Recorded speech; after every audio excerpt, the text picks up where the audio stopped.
Holy freaking crap, everybody. I'm very excited because we got another edition of the Mack Cast. Can you believe it? I can't believe it, Mac. I'm pretty excited. This is actually the first time we're doing it in your house. In the deep, dark, seclusive area. It's very hidden. No one knows where it is. It's the Mack Caves. We're in the deep darkness of the Mack Caves. It's unknown. And it's our first time ever doing a Mack Cast at the Mack Cave. And we got an exclusive guest. I'm very excited. Training one, you're way better than doing in the intros than I am. So I'm going to kick it off to you. Tonight on the Mack Cast, we have the notorious one, G3, gorgeous Gino Giovanni. Give it up, ladies and gentlemen, the Mack Cave. Can I take off the blindfold now? Yes. We had to leave it. We let him out here with a blindfold on. We take it very seriously with it. Only, ladies, Mac? Naked ladies? No. Almost. Naked ladies? Mac's almost spilling his Take it off. Take it off. Take the blindfold off. I believe Trinity's number one's trying to say that only the naked ladies get the privilege of coming into the Mack Cave. But, are you saying I'm a naked lady? No. That's why I said exclusive guest. I understand. To the Mack Cave. But normally we have it at Scott Levesque's lovely log cabin. I got to apologize for the bats flying around and stuff like that. It's not as lovely as Scott Levesque's but it's log much more cabin. Exclusive. That it is. And I'm very excited. Training number one, what do you got to say? Because I know you got something to say. Well, I just wanted to bang out a little Mac news before we get into the thing. We currently we left to showcase pro wrestling. We're going to take some time off for the next few months from Chris Blackheart's SPW. Are you guys still the SPW champions? No, not currently. But I do got to apologize to the Showcase fans and the Showcase fans only for us leaving.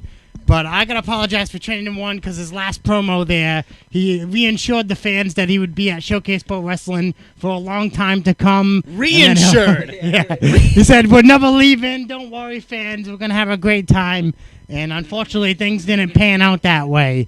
But I do have some great news. Me and Training Number One made our tag team wrestling debut at the PAL Hall.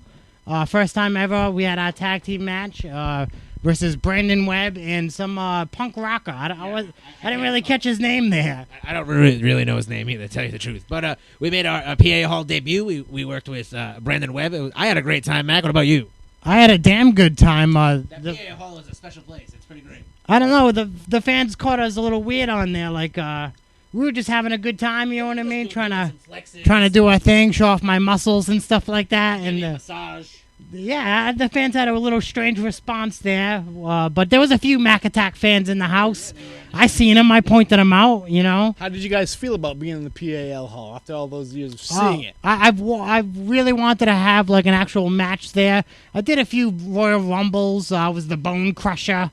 They wouldn't let me come out as Mack Attack, so I was the Bone Crusher. What a disgrace that is. Yeah, but yeah, we finally made our debut, and it was awesome. Nice, you know, best wrestling place in the Northeast. Oh, definitely in this area. I would definitely have to agree. You know, I looked up. I looked to the right. There was some ladies checking me out. I looked to the left, ladies. I look upwards. There was even ladies on the balcony checking me out. I hear that's all the time. That's not just in the PAL. Yeah, it was. I had a good time. But speaking of having a good time, we're gonna have a good time on the Mack Cast because we got Gino Giovanni.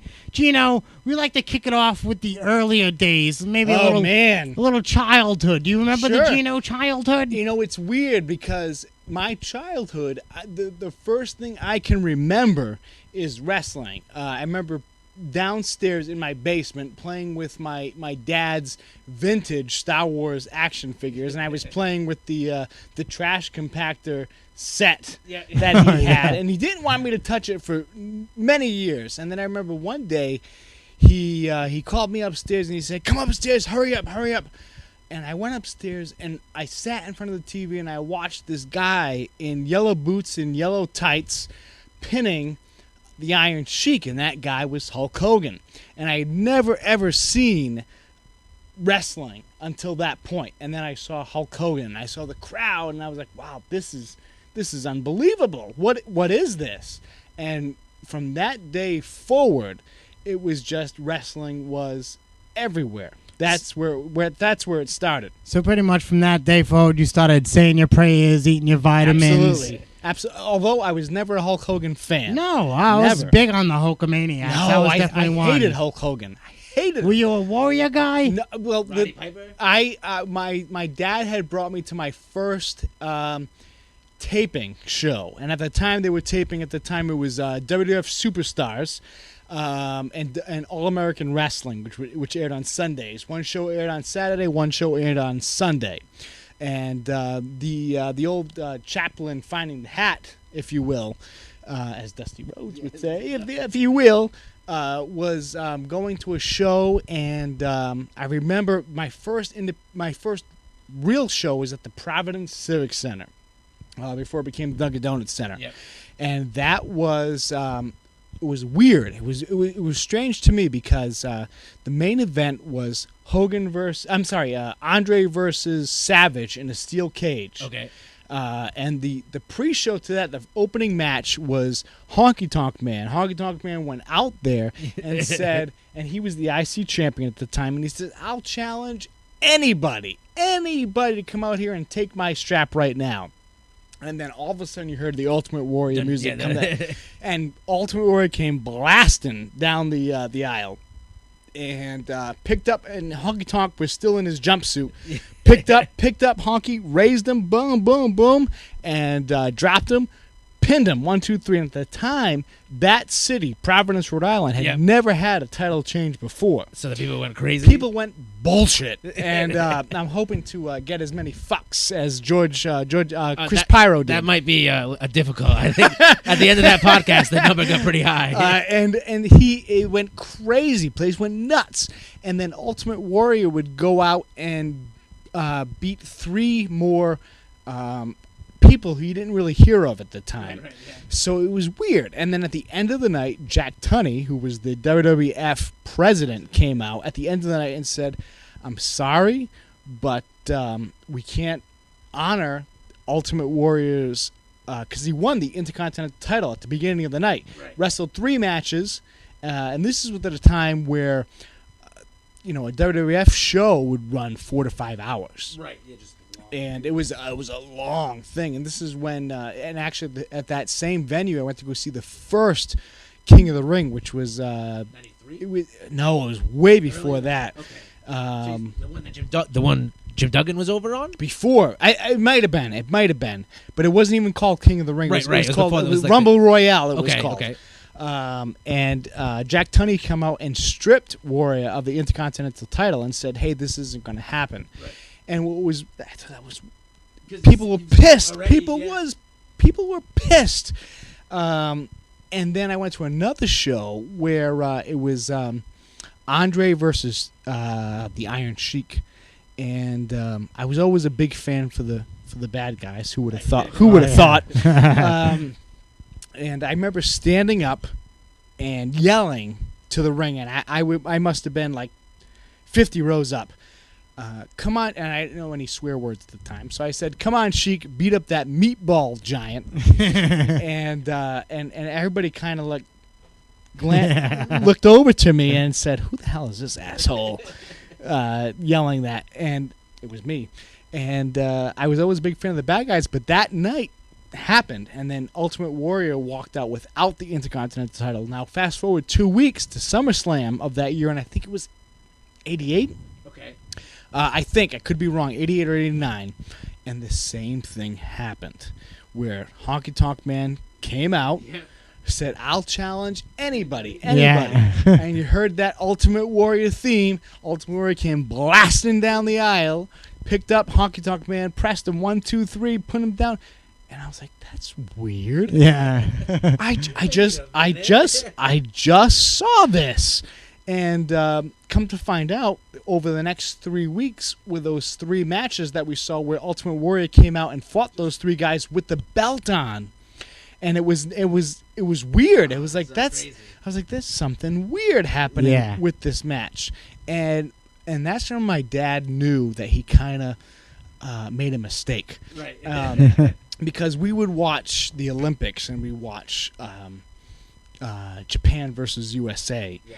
And I'd say, "Oh yeah, Japan's the assholes. Japan's the bad guys." Yeah. And my dad was like, "No, this is athletic wrestling. Yeah. This is the real thing.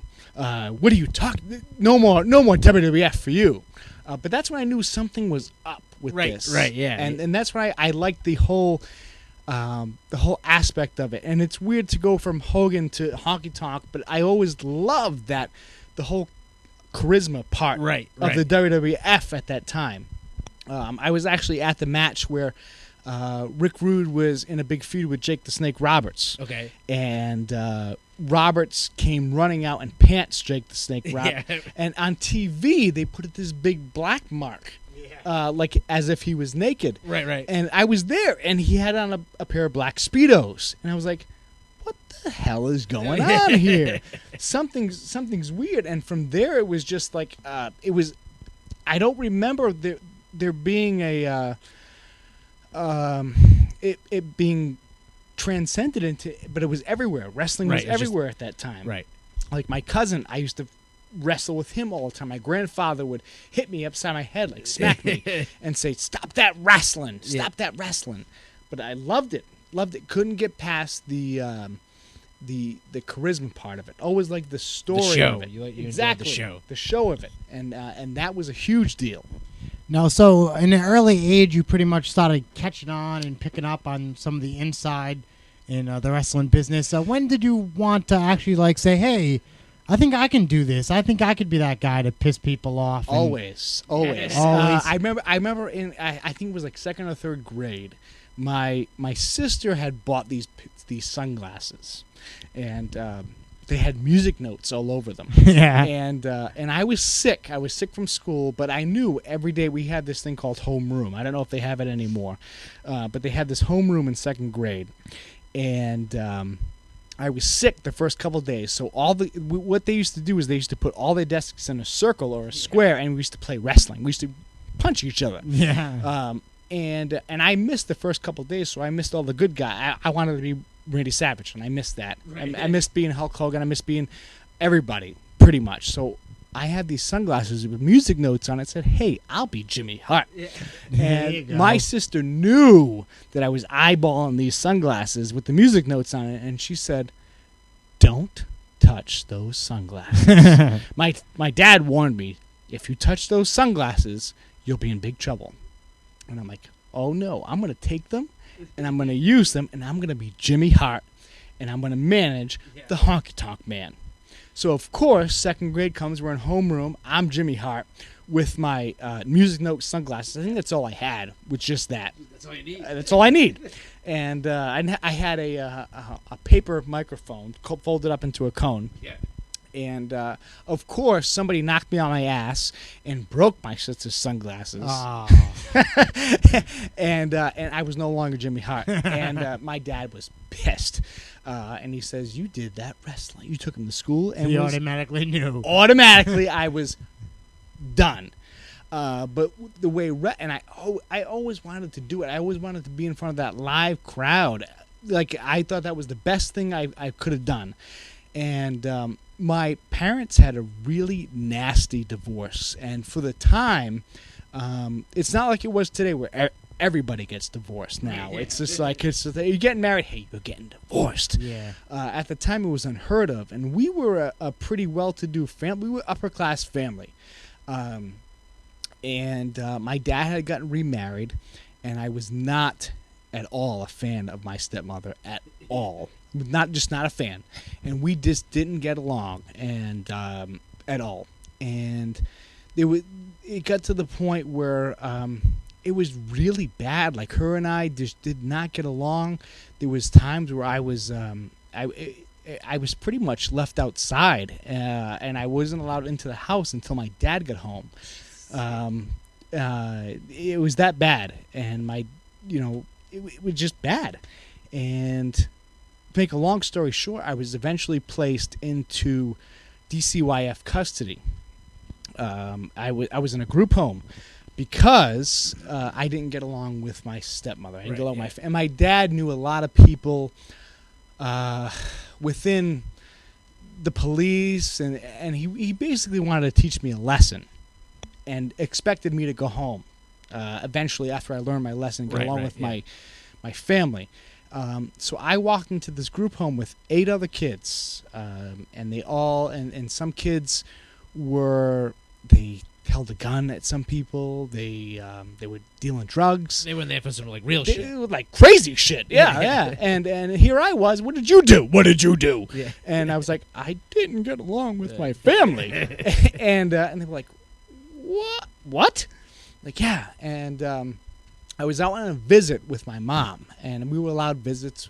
My mom couldn't take me because my mom had, like I said, had gotten a divorce, and she tried really hard to get me to live with her. But my dad, knowing the people that he did, basically screwed her over. And my mom was living in an apartment and just says, hey, that's not a place for a kid to grow up. He's going to stay in the group home. Right. So we were on a visit, and we were driving down the street one day, and we had seen a wrestling ring set up in a parking lot with people wrestling.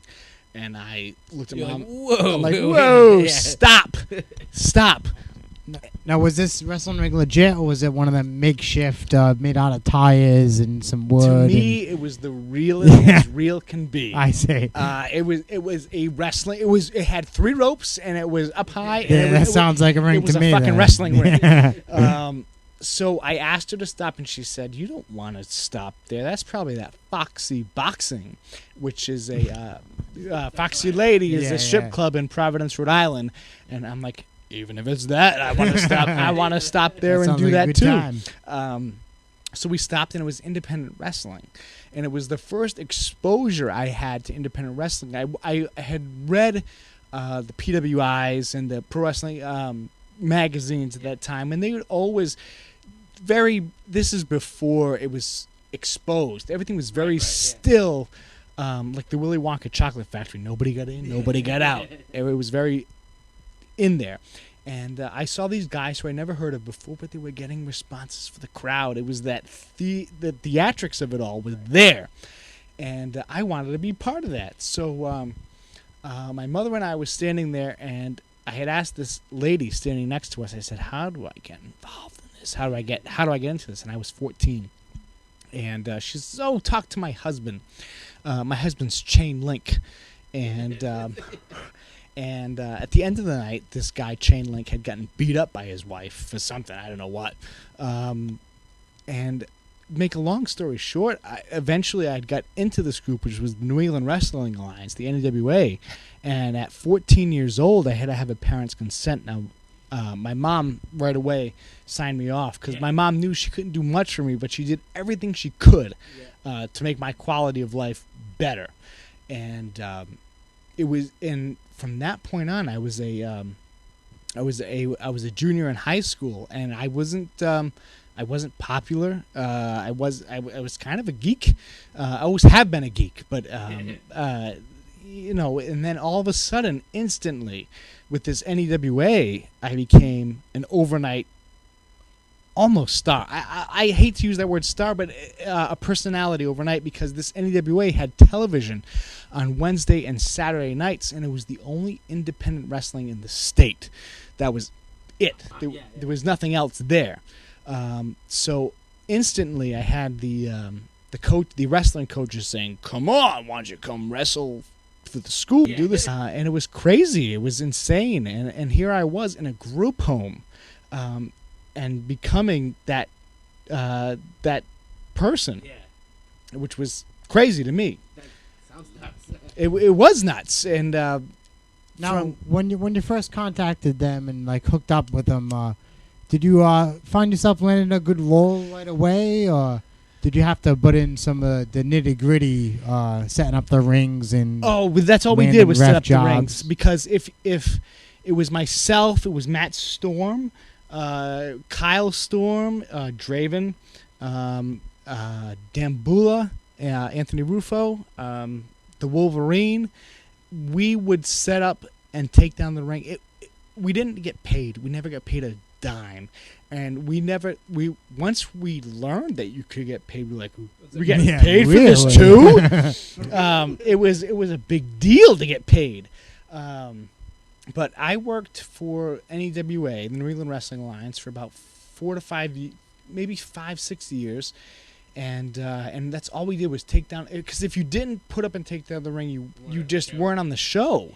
Because it was a 50-something-year-old man running it, and his son actually had taken me in as his parental guardianship. So I lived with him for 2 years until I was 18, and that was when I was coming to my own. They wanted to name me Purple Passion. I almost was named Purple Passion. Purple Passion. Now, are they running like a school? Oh, or was it like training before shows? Every no, show? You know what? It was training 3 times a week. We trained all the time, but there was nobody who really had made it. There was nobody Just guys who had ideas. Guys who were smart onto the concept at the time, and we learned from each other. There was no formal training, but it was crazy because we were on what was called Rhode Island State Interconnect, which was public access, basically. And was that Channel 13 or something? Yes, and everybody knew who the hell we were. And again, I was living in a group home at this time, so I would take public transportation. And the worst thing was I was taking public transportation from school to the wrestling office. Right. And I had gotten on the bus and sat down, and these 2 young people had come on the bus, and the girl had said, "That's Gino Giovanni," and the boyfriend had said, "That's not Gino Giovanni. What the hell would he be doing on public transportation?" And that's when I tipped my hat a little low and didn't make any eye contact at all. But everybody at school knew who I was, and instantly I had that jock status without wanting it or without knowing what the hell to do with it, because I wasn't that guy. I wasn't that guy, but everybody knew I was on TV 3 times a week in school, and it was insane.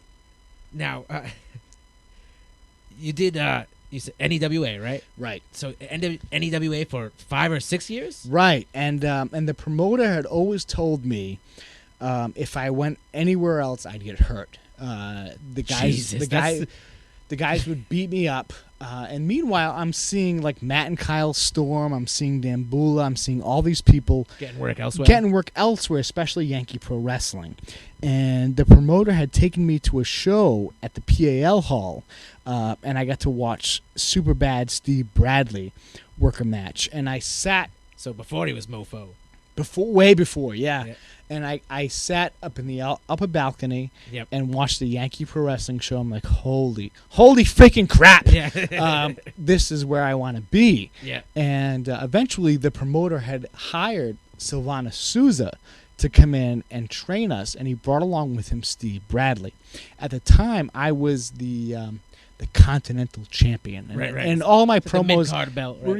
And all the promos at the time, you'll hear me saying that it was the Intercontinental Champion, right? Because I wanted to be the bad Shawn Michaels at the time. That's who I wanted to be. And Steve Bradley had come in, and Steve Bradley and I were supposed to swap straps. Okay, yeah. That was the plan. And Silvana Souza, I hated him at first because I thought he was such a hard ass, and I regret it. I wish I learned so much more from Souza because he knew what the fuck he was talking about. Right, yeah. He knew what he was talking about, and I was a 15, 16-year-old kid, and I'm like, who the hell is this guy coming in? But he knew his shit. Silvana Souza knew exactly what the hell was up. And I never gave him enough credit, and I regret it still to this day, and I've apologized to him a million times since then. But I always said, hey, Souza, what the hell do you know? And he knew so much more than I gave him credit for. Exactly. And he brought with him a huge library of Yankee Pro Wrestling tapes that we sat there and watched. And that was the first time I saw Bobby Cruz. And Bobby Cruz, to me, was the Howard Finkel of the independents. Bobby Cruz was amazing. I was like, I want this guy to announce me one day. And if you ask Bobby Cruz, the first time I met him, Silvana Souza brought him in for an NWA show. And I marked out for Bobby Cruz like no other. I ran up to him and said, "You're Bobby Cruz!" And Bobby Cruz was like, Hey, man. hey, and Bobby Cruz thought I was an idiot, pretty much, and he'll still say it to this day, because I was so enthralled by the way he announced. There was no voice like Bobby Cruz's aside from Howard Finkel at that time. It was very recognizable. Oh yeah, it was such a recognizable voice, and Bobby Cruz patents himself after Howard Finkel. Like he'll put his arm behind his back and do the whole Howard Finkel deal. So it was a huge honor to meet him, and eventually, Savannah Sousa and the promoter had issues. Savannah Sousa left, and eventually I left as well. And I was just so sick and tired of hearing, you can't go here, you can't go there, you can't. Right. And that pissed me off even more. I was a rebellious teenager, and I'm like, screw you. Yeah. I'm going to go where the hell I want. And Punisher Don Vega had said to me, hey, Mank, we go working at Yankee Pro Wrestling. And Julio, which is Don Vega's father, treated... Everybody's met. If you met Don Vega, you met meet Julio. his dad. And Julio was one of the nicest guys. Nice guy. Always treated you with the utmost respect. Even Vega always treated you with the utmost respect. A really true friend I had at that time. And I felt lost. There was nobody left at NEWA except for me. I was the last of the older guys, the originals. Yeah. And I was pissed. I wanted to go somewhere else. So they did a show at Rocky Point, NEWA did, and I was pissed. I didn't go to that show. I didn't go to a couple of shows because I wanted to go other places.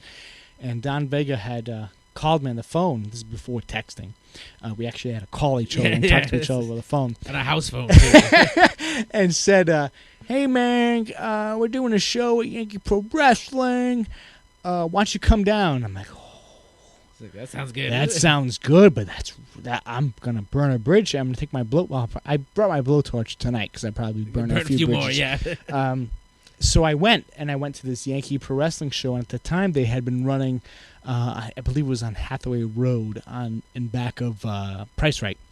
So in New Beige, yeah. Yeah, and I just walked in the door, and I had a match instantly with Don Vega, and I walked through the door. And the first person, as soon as I walked through the door, one guy stood up and said, "Holy shit!" And that guy was Brickhouse Baker. Yeah, I didn't know him. And Jose Perez was there also. And he goes, "Oh shit!" And and Brickhouse Baker grabbed me. He goes, "Hey guy, what are you doing here?" I'm like, "I just want to work." "No sir, no sir."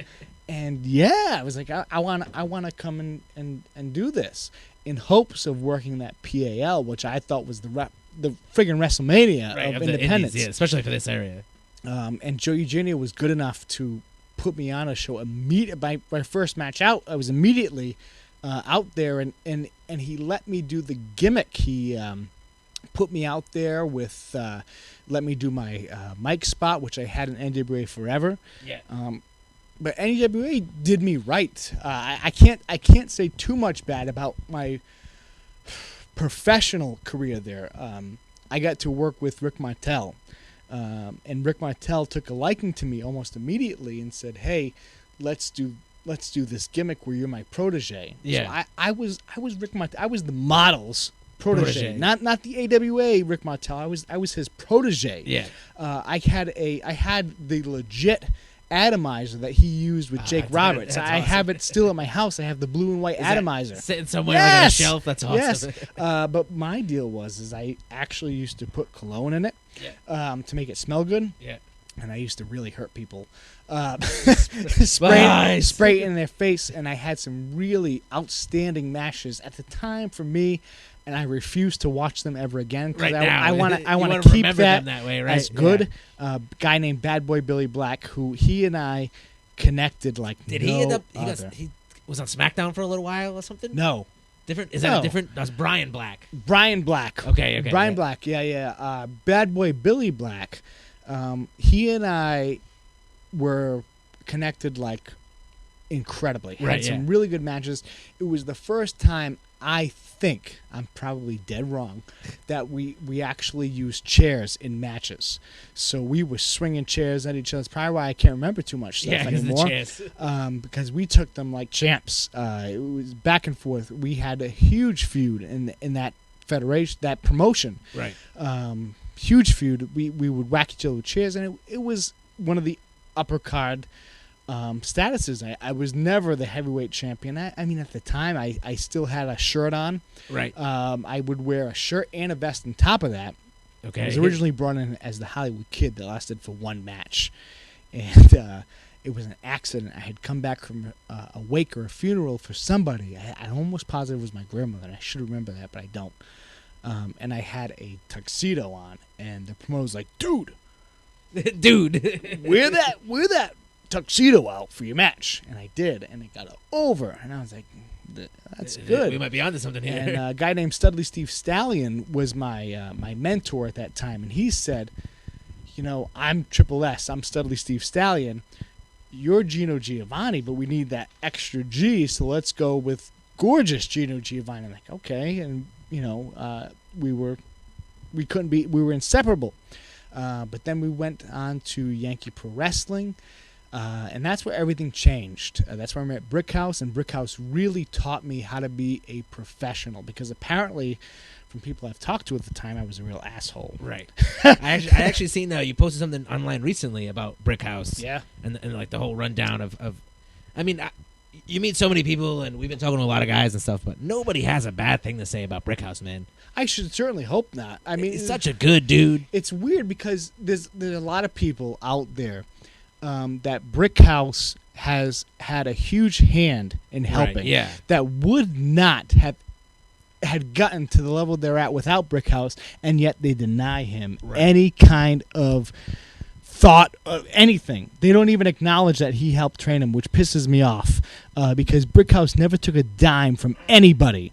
Brickhouse would train you for free. I've tried to give Brickhouse money, and Brickhouse always said, no, I want to do this because you're you. And the big thing about Brickhouse was he would call me on the phone and say, how's Gino doing? Oh, no. I'm not talking about gorgeous Gino. How's Gino doing?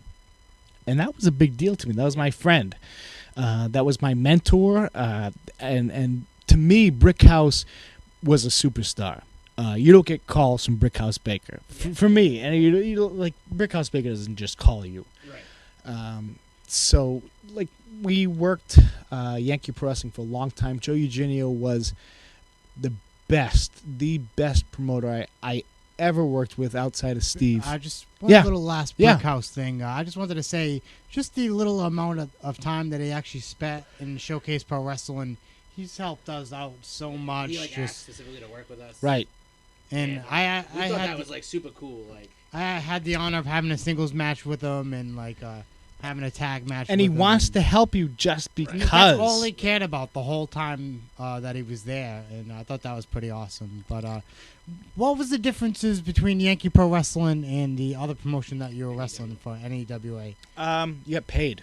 Yeah, that's a big difference. And like I said, I would have done it for free forever. Yeah. I think because at the time, I'm on TV.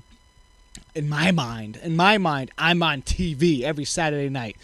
I'm on TV. People knew who I was just walking around. I got to meet Ric Flair. We did an NWA special at the Providence Civic Center at the time, and that's where I first got to meet Ric Flair. And it was weird.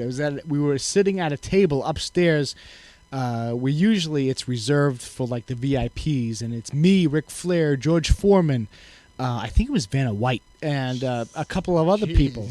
And I didn't think, and it's so sad that I didn't think anything of it. I was such an asshole of a kid, where I felt like I'm entitled to this. Yeah, this is where I belong. And George Foreman is going on and on talking about this fucking grill that he's got in his head. He's like, oh, I'm gonna make this grill that's gonna be cooking inside. And Ric Flair's laughing at him. Ric Flair's like, you're an idiot.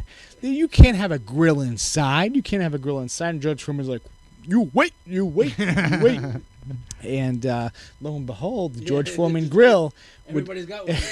Everybody's got Granny has one. one. But that's the first time I got to meet Ric Flair. Met Sting, and that same night, and Sting. This was blonde hair, brightly colored Sting. This was Sting, and Ric Flair. I'd asked for an autograph with. And this is when Ric Flair, I think he was on his first or second marriage, not his 43rd, and.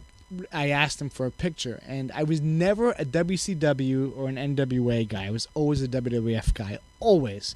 And I knew of Ric Flair, and this is when Flair was just getting ready to transcend into that WWF stint that he did. I think, I believe, it might have been after he did that Real World's Champion deal. They're putting the blue dot over his belt. Yes. And I asked to take a picture. Now, at the time, again, I was a 15, 16-year-old kid, so I was making my own gear. Right. And I would buy a can of aerosol spray-on glitter. And that's what I would buy a suit jacket and just spray the hell out of it. Glitter it up. Hot glue gun, some sequins on it, big G. and I had a set of lips on my ass, and it was I stole it from Rick Rude because Rick Rude had it on his back. The Gino Giovanni persona was a mix of Ted DiBiase, Rick Rude, and Rick Martel. And that's where I was going with it. And Ric Flair put his arm around me, and took my picture. And it was a Polaroid at the time, so I got it instantly. So I had it, and I walked away, and all of a sudden I heard in back of me, "Son of a bitch! Motherfucker! And I heard, what? I got glitter all the fuck over me. And it was from my jacket. Yeah. And Ric Flair stopped taking pictures with anybody because I ruined his $4,500 suit that he had on. But it was nice to, getting back to Martel. Martel gave me a lot of insight. Martel and I had gotten out there and we did like 2 matches together on tape, but we spanned it over 3 or 4 months. So we made it look like it was like this enormous deal. And I had the atomizer, which I used all the time. That was my deal, was the atomizer. And we ran that thing out until it was a dead horse. Beat the hell out of that thing. And it was nice to have that launch pad that Martel gave me, and I never really got to thank him. I wish I did. And that's one regret I did. But one thing Martel told me is that the match that we did have, I talked like an idiot. I talked like 15 minutes putting myself over. Yeah. And Martel got me in the back. He's like, "Why didn't you give the microphone to me? I would have put you over like crazy." And my heart sank into my stomach. I'm like, holy shit. Yeah. I could have had Martel put me over like a champ, but I didn't do it because I went into business for myself, and I didn't know any better. I just didn't know any better at all. And you say that's the kind of stuff that Brick House helped teach you. Yeah. How to be a professional. When I walked in there, I had a cassette tape with my music on it, and there was a guy named Joe Pavo who was the most loyal guy in the company. Joe Pavo was there through thick and thin. You could always count on Joe Pavo being the sound guy at that time. And Joe Pavo, we would hand him our cassette tapes, and Joe Pavo didn't know what the hell was on them. We would have to cue them up at home and then give them to him. So my music was Sharp Dressed Man. I wanted something different because the promoter in the NWA had me coming out to the fucking stripper music, which I hated it. And every time I tried to change it, he was like, "No, dude, you come out to the stripper music. You gotta have the stripper music." And I hated it. And I come out to Sharp Dressed Man. I didn't know Scott Ashworth, who was a regular there at the time, and Scott. And then there was a huge blowout in the back. Which was unbeknownst to me, that there was because Scott Ashworth uses Sharp Dressed Man. Apparently, to this day, it's still that same way. If anyone uses Sharp Dressed Man, forget about it. If you come out with boas, as Hollywood Johnny Nash did one time, Pink too. Pink, you are can only get away with off it sometimes. limits. Off limits. If Scott Ashworth is on that show, it's the off limits. boa pink combination. No way. Especially not gonna Sharp happen. Dressed Man. So I came to the back after my match, and I thought I did a pretty good job. Brickhouse and Ashworth were in the corner, contemplating. And Brickhouse looks to me and goes, "Come here." He goes, "What's up with that music?" And Ashworth just looked at me and goes, "Yeah, what's up with that music?" and I didn't know. I had no idea who these guys were, and shit's on me for not knowing any better. But Brickhouse says to me, "That's Patna's music," and I said, "What the fuck does that mean, Patna?" And Brickhouse was smart enough and good enough to me, because he could have really just shit-canned me and said, "F this guy, we're done with him," and instead he made it into this huge angle of fighting for the music, the right to use the shop-dressed man music, and it ended with me on my back at PAL on the stage. I had finally made it to PAL, which was the most beautiful thing in the world. And with the ZZ Top cassette tape in my mouth and Brickhouse stomping my stomach and the big pop out of the tape, and that was the end of me using that shop-dressed man music. That was the end of it. Now, how did you go from Shop-Dressed Man to the Notorious deal?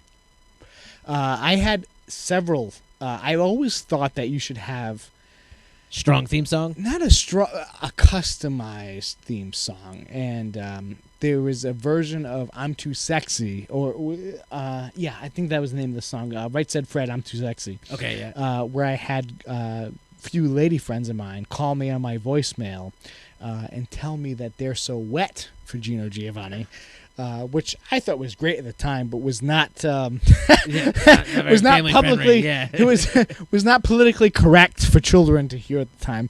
I always liked the idea of having your voice in the song or having something like that, but I was working with Yankee Pro Wrestling. Steve Ricard was a cameraman, had introduced me to Dr. Reginald Heresy, which his birthday was yesterday. Happy birthday, Dr. Heresy.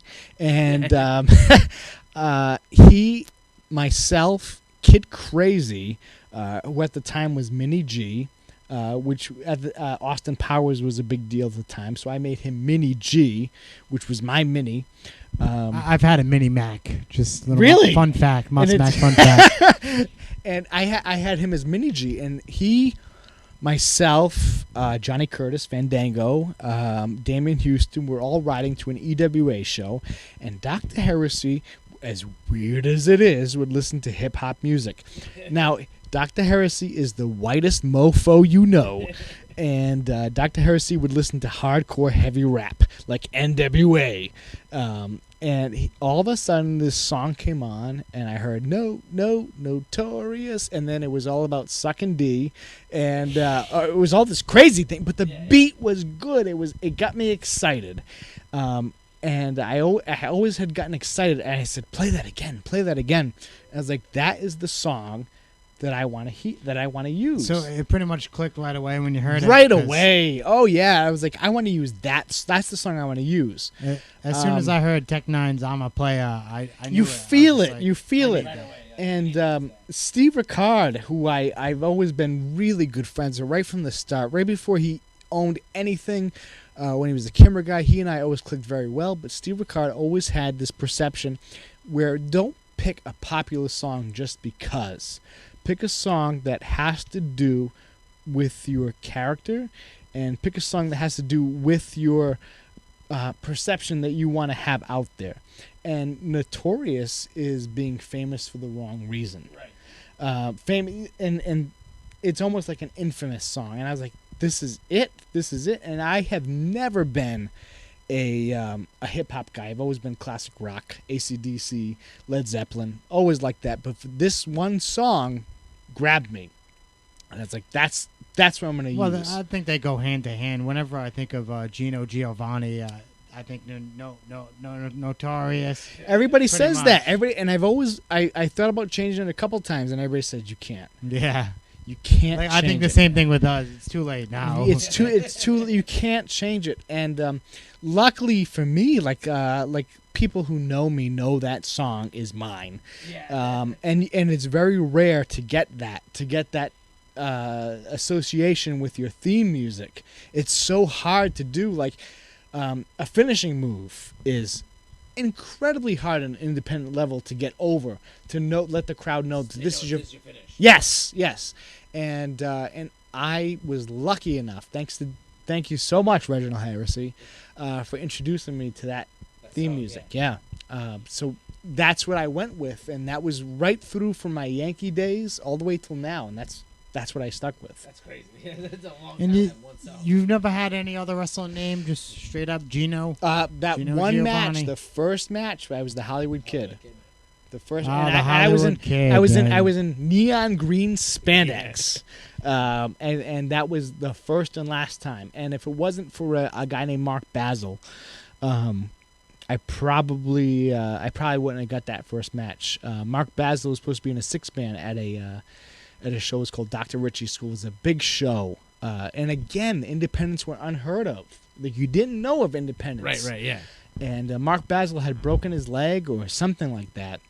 And this guy at NEWA, the promoter, had said, this kid's not ready. I was like 14 going on 15. I was like a week before 15-year-old kid going into a wrestling match. And Yeah. Mark Basil said, this is the kid you want to do. This is the guy. Right. And I was like, oh, man. And I was going to be it was me, Livewire Dave Padula, and a kid named the Outlaw, and we were facing a guy named Thrash. Yeah. Not the Thrash from the Headbangers. No. This was way before him. So way before. Okay. Way before him. A guy named Thrash, a guy named Tiger Shark, and a guy named oh crap, I forgot who the comic. That was the third guy in the there. comic. And immediately I had gotten sick and tired of the Outlaws crapped and bashed him in the head with a chair. First Right, match. yeah. And then Studley Steve Stallion came in, and that's when they went ahead and said, okay, we're going to use your name. We're going to use Gino Giovanni, but we're going to call you Gorgeous Gino Giovanni. And that's what stuck. It just has stuck since then. Yeah. And the G3 thing, you guys kind of I did mean, it up a little bit. It's kind of awkward for me as I got older to keep gorgeous. Yeah. keep the gorgeous. To keep that, so I try to transition into G3, to try and lay off the gorgeous, because once you hit a certain age, you're not really gorgeous anymore. You're not that young guy. But my time at Yankee Pro Wrestling was awesome. So that first run, is that what's mostly on the that we've been? You do a lot of stuff with Davey Cash. Oh, that top rope video bullshit. Yeah. Oh, I hate that. I didn't want to plug it too much. No, I know you are. Yeah, it's too late. But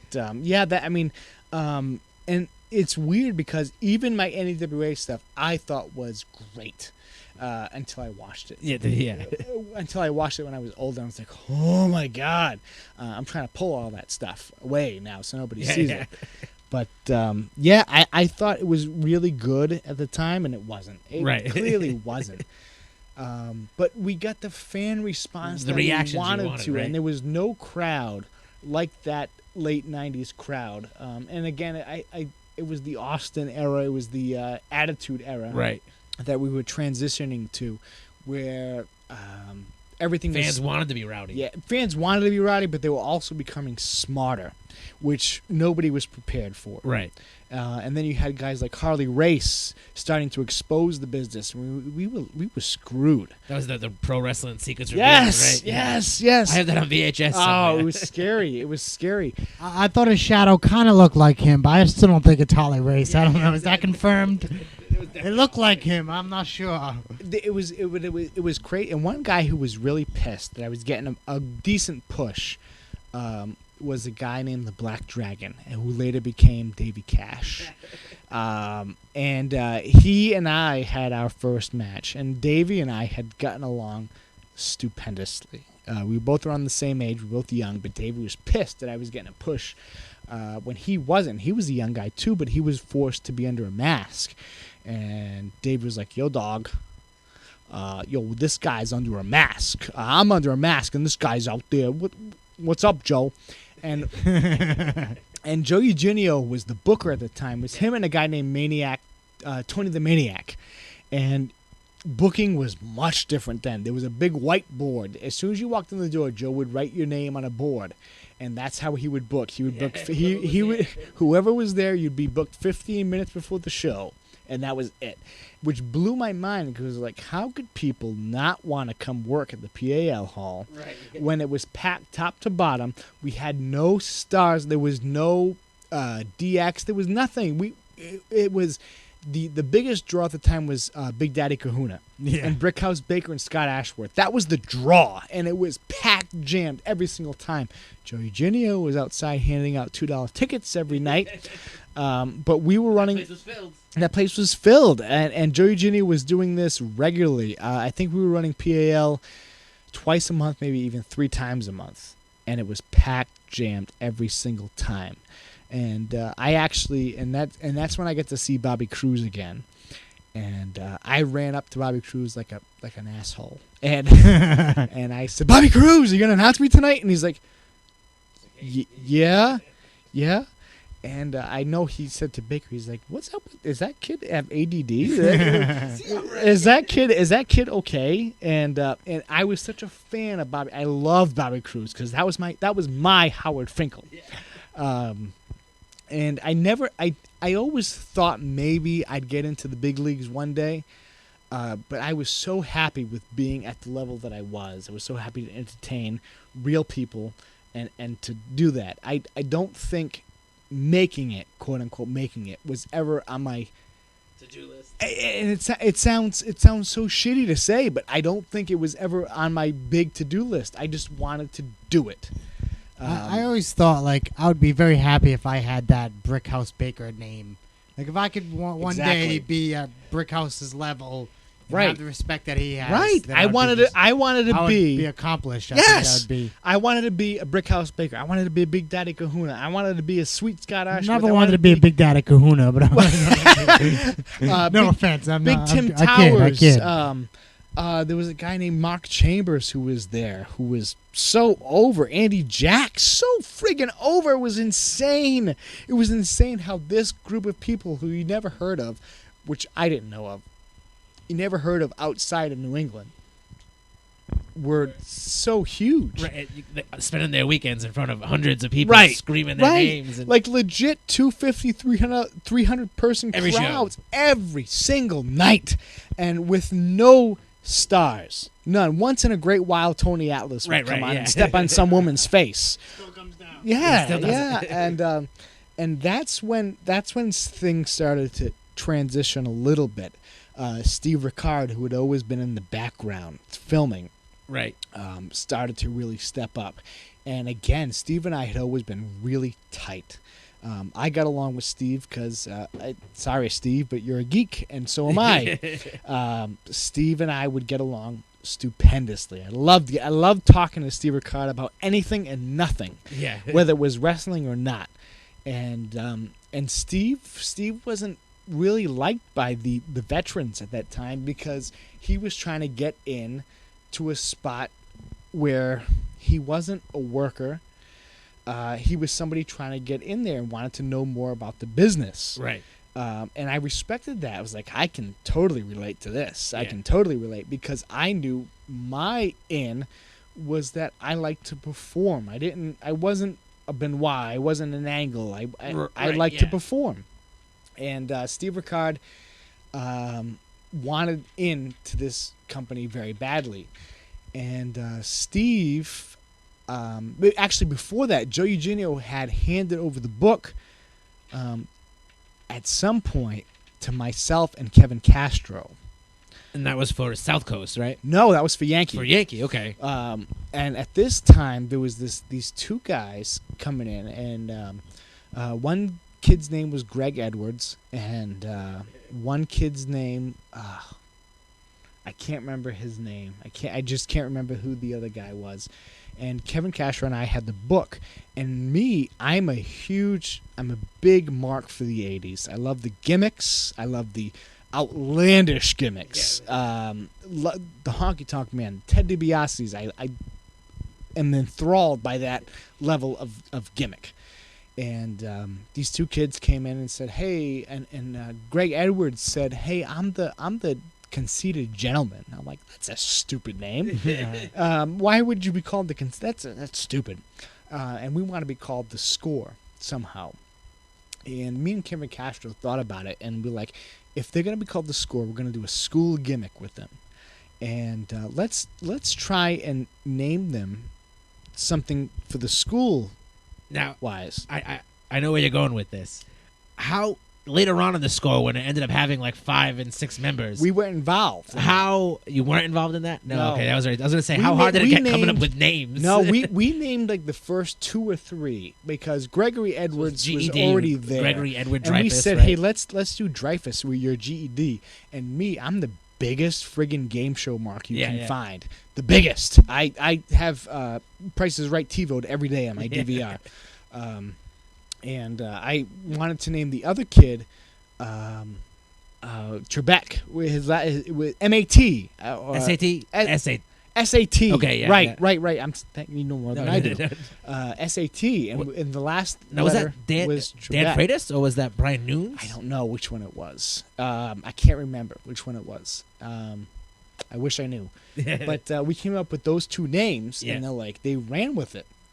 And there was some kind of falling out, and Bobby Cruz and I had become really, really close, good friends. And Bobby Cruz said, hey, screw this. Let's go do something else. Let's go do, because we had, Bobby Cruz and I were brought into Steve Carino's PWF. Right. And the reason how that came about is that Joe Eugenio brought in Steve Carino. Joe Eugenio was not about. Bobby Cruz had the book at the time, and Bobby Cruz said, let's bring in Steve Carino. Now, Joe Eugenio really didn't know anything about ECW. Carino was the heavyweight champion at the time. And Bobby Cruz was like, let's bring in Carino. Joe was like, who the hell is Steve Carino? And I had to do my research on it. And I watched his tapes. Johnny Curtis actually smartened me up to Steve Carino a lot. And gave me, which I still have to this day, is Johnny Curtis's copy of Heatwave 95 or 98. And I watched his Steve Carino's entire Heatwave promo, and which I copied and shot all over Carino. And Carino really liked my charisma and the persona and said, hey, I'm running this promotion in Pottstown, Pennsylvania. Okay. Called the PWF, which was the Pennsylvania Wrestling Federation at the time. Why don't you come up with Bobby? Because Bobby was doing all the ring announcing for them. And I said, okay, no problem. And it blew my mind. The card was stacked, right? I felt like the biggest asshole in the locker room because I was the biggest loser in the locker room because you had it was a spin-off of ECW. ECW had just ended. And ROH was just getting ready to start. ROH was just because Rob Feinstein, who was the originator of ROH, was there selling off his tapes and stuff. The VHS copies with the white labels. all the shoot interviews. I got tons of them at the house. I got tons. And Carino brought me in, and I was excited. But and every friggin' show, and Carino ran like twice a month. In Pennsylvania, so me and Bobby Cruz would take the road trip up there, and Bobby Cruz was such an asshole with the music he'd play. Like he'd do it just to bust my balls. Bobby Cruz would have CDs labeled Love Songs, volumes 1, 2, and 3, and at one point I was so sick of it because it was like Belle Biv DeVoe and all these crazy love songs, and I took his CD, I pushed it out of the tape, and I chucked it out the window like a batarang. And I was like, haha, Bobby Cruz, screw you. And he's like, well, good, because now I can use my backup copy of Love Songs Volume 1. And he had it. I was like, what the fuck? What kind of life are you living? And we would go up there regularly, and the locker room would be the Sandman, the SAT before they had gotten on TNA, the Blue Meanie, Jack Victory, it would be every ECW, just incredible. It would be every ECW guy. Joel it was insane. It blew my mind. They had a lot of guys like Chris Daniels. Yes. Joe. Like Christopher Daniels would be the B card. And it was just like, what the hell is going? Why am I here? Why am I friggin' here? And Carino was nice enough to think that I was better than I actually was, and put me in a couple matches against Matt Stryker and the SAT. Now, this is not the Matt Stryker that was in the WWE. Yes. Right? This is, yeah. There was a second Matt Stryker who had like one big unibrow. Was that Mike Stryker? I believe they were both Matt. Yeah, Mike Striker. No, he's going. no, it was Matt Striker who later got picked up by WWE. Okay. It was Prince Nana. I mean, it was all these ECW guys, New Jack, who you didn't see anywhere else, but they were and a guy who I didn't expect to really take a liking to me was Lou E. Dangerously, Sign Guy Dudley, yeah. And he says, I want this guy in my stable. I want him in my camp. And myself, Jack Victory, Louis Dangerously, Chris Hamrick, we became the new Deadly Alliance. Okay. Which was insane for me. I was like, Right, holy yeah. shit, I'm in an ECW angle. And we got like I got crazy heat over there. And it was weird for me to transition from a New England or like Massachusetts, Rhode Island, Right. Connecticut crowd to a Pennsylvania crowd. Totally different. Totally, like they don't care. They don't give a fuck. They will come punch you in the face if you piss them off. Those Philly enough. fans. They were insane. But it was one of the highlights that I've done to go work with Carino, and Carino put that much trust and thought into me to say, hey, this kid can go and create this crazy angle. Now, I'm sure that there was a big learning experience there, too. Like, I shit my pants every time because I always sat in the locker room and was like, what the hell am I doing here? I watched the SATs run 25-minute matches, Ring of Honor style, when there wasn't a Ring of Honor style yet. when that show was just out in the yeah, and it was insane to me to go see. And the most insane move I ever seen was called the Spanish Fly. Now, did PWF? No, it was Universal, right? PWF Universal. It was just called PWF. Right. I know where you're going with this. Did you guys run up here at the Anchor Plaza? No, There was. Wait, was it? Maybe that was later. that was UWF. Was I that think. UWF? Yeah. Okay. Because PWF, what happened was Matt and Kyle Storm pulled an NWA and bought the rights to use. Right, and then now they're PWF New England, right? Right. Okay. They actually did like an NWA deal back in the day. But it was because they had come in later on, and then they had bought the rights to use this PWF name in New England. Right. But PWF Universal, as it was later called, because Carino's idea was to make this NWA and start selling satellites everywhere and try to do that old school method. And it didn't happen to the extent that he wanted. Yeah. But it was insane. It was insane to see Reckless Youth blew my mind. You had Daniel Bryan Danielson at the time working these shows as a B card guy. Right. Which I had never seen, and at the time I had transitioned to color commentator, and because obviously I couldn't keep up with these guys. Right. So was that a choice that you had, or it was a little bit on par of both, Yeah. because I didn't want to embarrass myself when these guys are running 25-minute going in non-stop circles around matches. you. You had Low Key and the Amazing Red running like it looked like one of the Matrix movies, and it was like insane. And Yeah. I was like, I can't do that. Amazing Red broke my nose Yeah. one time. I didn't realize it. But it was insane, and I knew I couldn't keep up with these guys, so I became a color commentator, and they loved me as color commentator. And then that transition that booted off to PWF Northeast. At the time, I was still doing Yankee, and Steve Ricard was actually starting to take over? he was starting. He was trying to get in. The one big thing is that we would always go. Steve was trying to do a handshake deal with EWA, which I believe was Scott King and Steve Ramsey at the time. And we would spend many nights at Frankie Amadillo's house. And there was one night in particular where Fandango, Johnny Curtis, put something in Steve Ricard's beer. Really? Yes. I don't know what it was. But Johnny Curtis had a big smile on his face, and Johnny Curtis was always the quietest, most politest kid. And I was a big fan of Damian Houston, who was Kevin Mailhart. We can see on Fandango's WrestleMania debut, he had the word Kevin on his wrist tape, and that was for Damian Houston. One of the funniest bastards I've ever met in my life. This kid would do anything for a laugh, anything. One of the nicest, most sincere people you'd meet. But Fandango spiked Steve Ricard's drink with something. Didn't know what. And it was a hell of a night. There was this night that we spent at Frankie Armadillo's house. Highlight kid, David Cash, was dating this girl who had huge knockers. We called her, Dick Tracy was a big deal movie at the time, so I named her, being the geek that I am, I named her after a Dick Tracy character. I named her Big Tits Mahoney. All right. And I used to go with Tits McGee. But and we were sitting outside just having a couple of beers, and we would watch inside, and my mini G, Kid Crazy, was all about wanting to see these two people get it on. Yeah. He wanted to see it happen.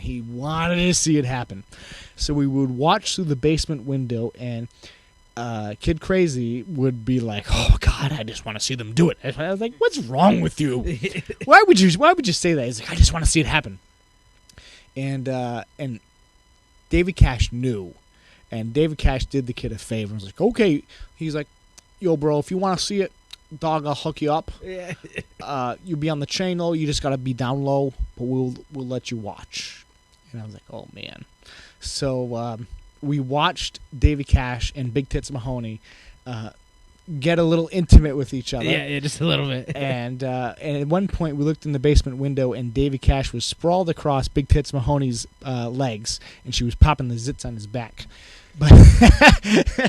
But so later that night, they were getting ready to do the dirty, and Kid Crazy ran downstairs, and he had his head under the covers watching the whole thing. Right, yeah. And I was like, I'll have no part of that. Instead, I'll watch from the next room. Yeah. And all you heard was Big Tits Mahoney say, "What the fuck, Davey, already?" Oh, that's fantastic. I don't know if David's going to appreciate that story. and you heard Kid Crazy go, "Oh," just disappointed. "Oh," and then Big Tits Mahoney said, "Kid Crazy, can you go get some paper towels?" And I was like shitting my pants because I was on the other side of the wall. Just laughing. I was on the other side of the wall laughing, and Kid Crazy would always jog for everything. Yeah. And he'd come running, and he goes, "Gino Giovanni, what are you doing on the other side of this wall?" I'm like, "Nothing. Here you go. Here's some paper towels." And that was the big joke. That was that insane. Like that's how the close knit group they were. And Steve Ricard was there, and that was the same night that Johnny Curtis had done something to Steve Ricard's drink. So Steve Ricard was like, I've never seen Steve as loopy as he was that night. And we had been drinking pretty heavily. And I had Frankie Armadillo's screen door. It was wintertime. It was cold, so the screen door was downstairs. So Steve Ricard had just like went into the corner of the basement and just lay there like mankind and just was like rocking back and forth, giggling to himself. Nobody knew why. So there was a whole mess of cable wire that I had hogtied him with, and he still just giggled. And I took the screen door and just smacked him over the head with it. And Steve Ricard was out cold. I thought I killed him. And Steve Ricard was out. So myself, Johnny Curtis, and Jamie in Houston had carried him upstairs, and Steve Ricard did not wake up until the next day at 6 o'clock. Jesus Christ. We were very scared for his life. And Steve Ricard woke up, and a couple weeks later, we went back up to EWA again, and this is where Steve Ricard took over. Well, it was the building blocks for Steve Ricard taking over. Steve Ricard was always one of the most professional people. Always set the ring up on time. And everybody joked around, "Oh, he's scared of JoJo, we'll fire him." But Steve had that work ethic where he was just like, "I'm going to get it done, and it's going to be done 110% each and every time." And that's the way Steve was, and he's still to this day. Steve Ricard's work ethic is amazing. So Steve and I had drove up in a ring van, and I don't know what the fuck happened that night.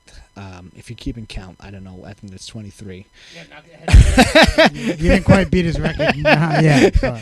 And we had broken down 3 times. The ring truck was smoking, and at the time, Joe had an old U.S. Postal Service truck as his ring van, and Steve Ricard always knew how to make me laugh. Like, we'd go through the pay tolls, and Steve Ricard would ask the pay tollee if there was a U.S. Postal Service discount, and they'd always say no, and Steve Ricard would say, "Thank you for supporting the U.S. Postal Service," and drive off.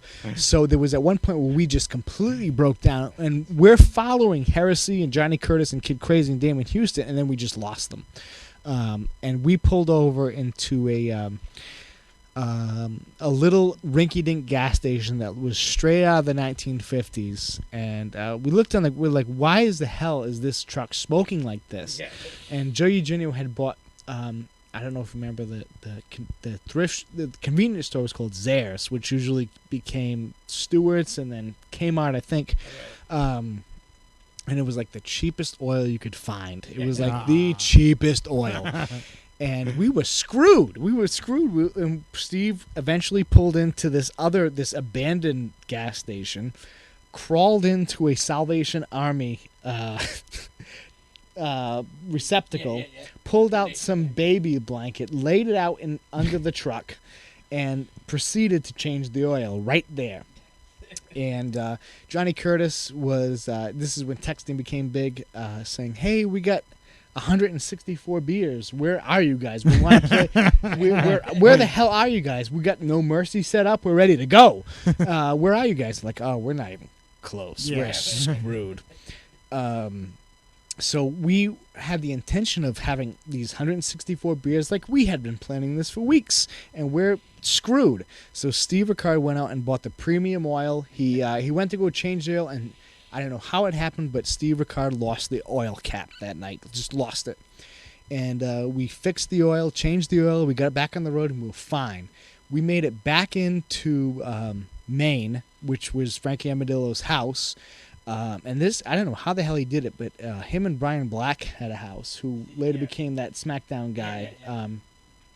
And this kid had it was like a friggin' 5-bedroom mansion, from what I remember. And everybody had a room. I had my own friggin' bedroom to sleep in. Nice. And Steve was always a professional about setting up the ring. Steve left before any of us woke up. So in this house was myself, Dr. Heresy, Damien Houston, Kid Crazy, and Johnny Curtis. And Steve had gotten up like 2 hours after we had that craziness.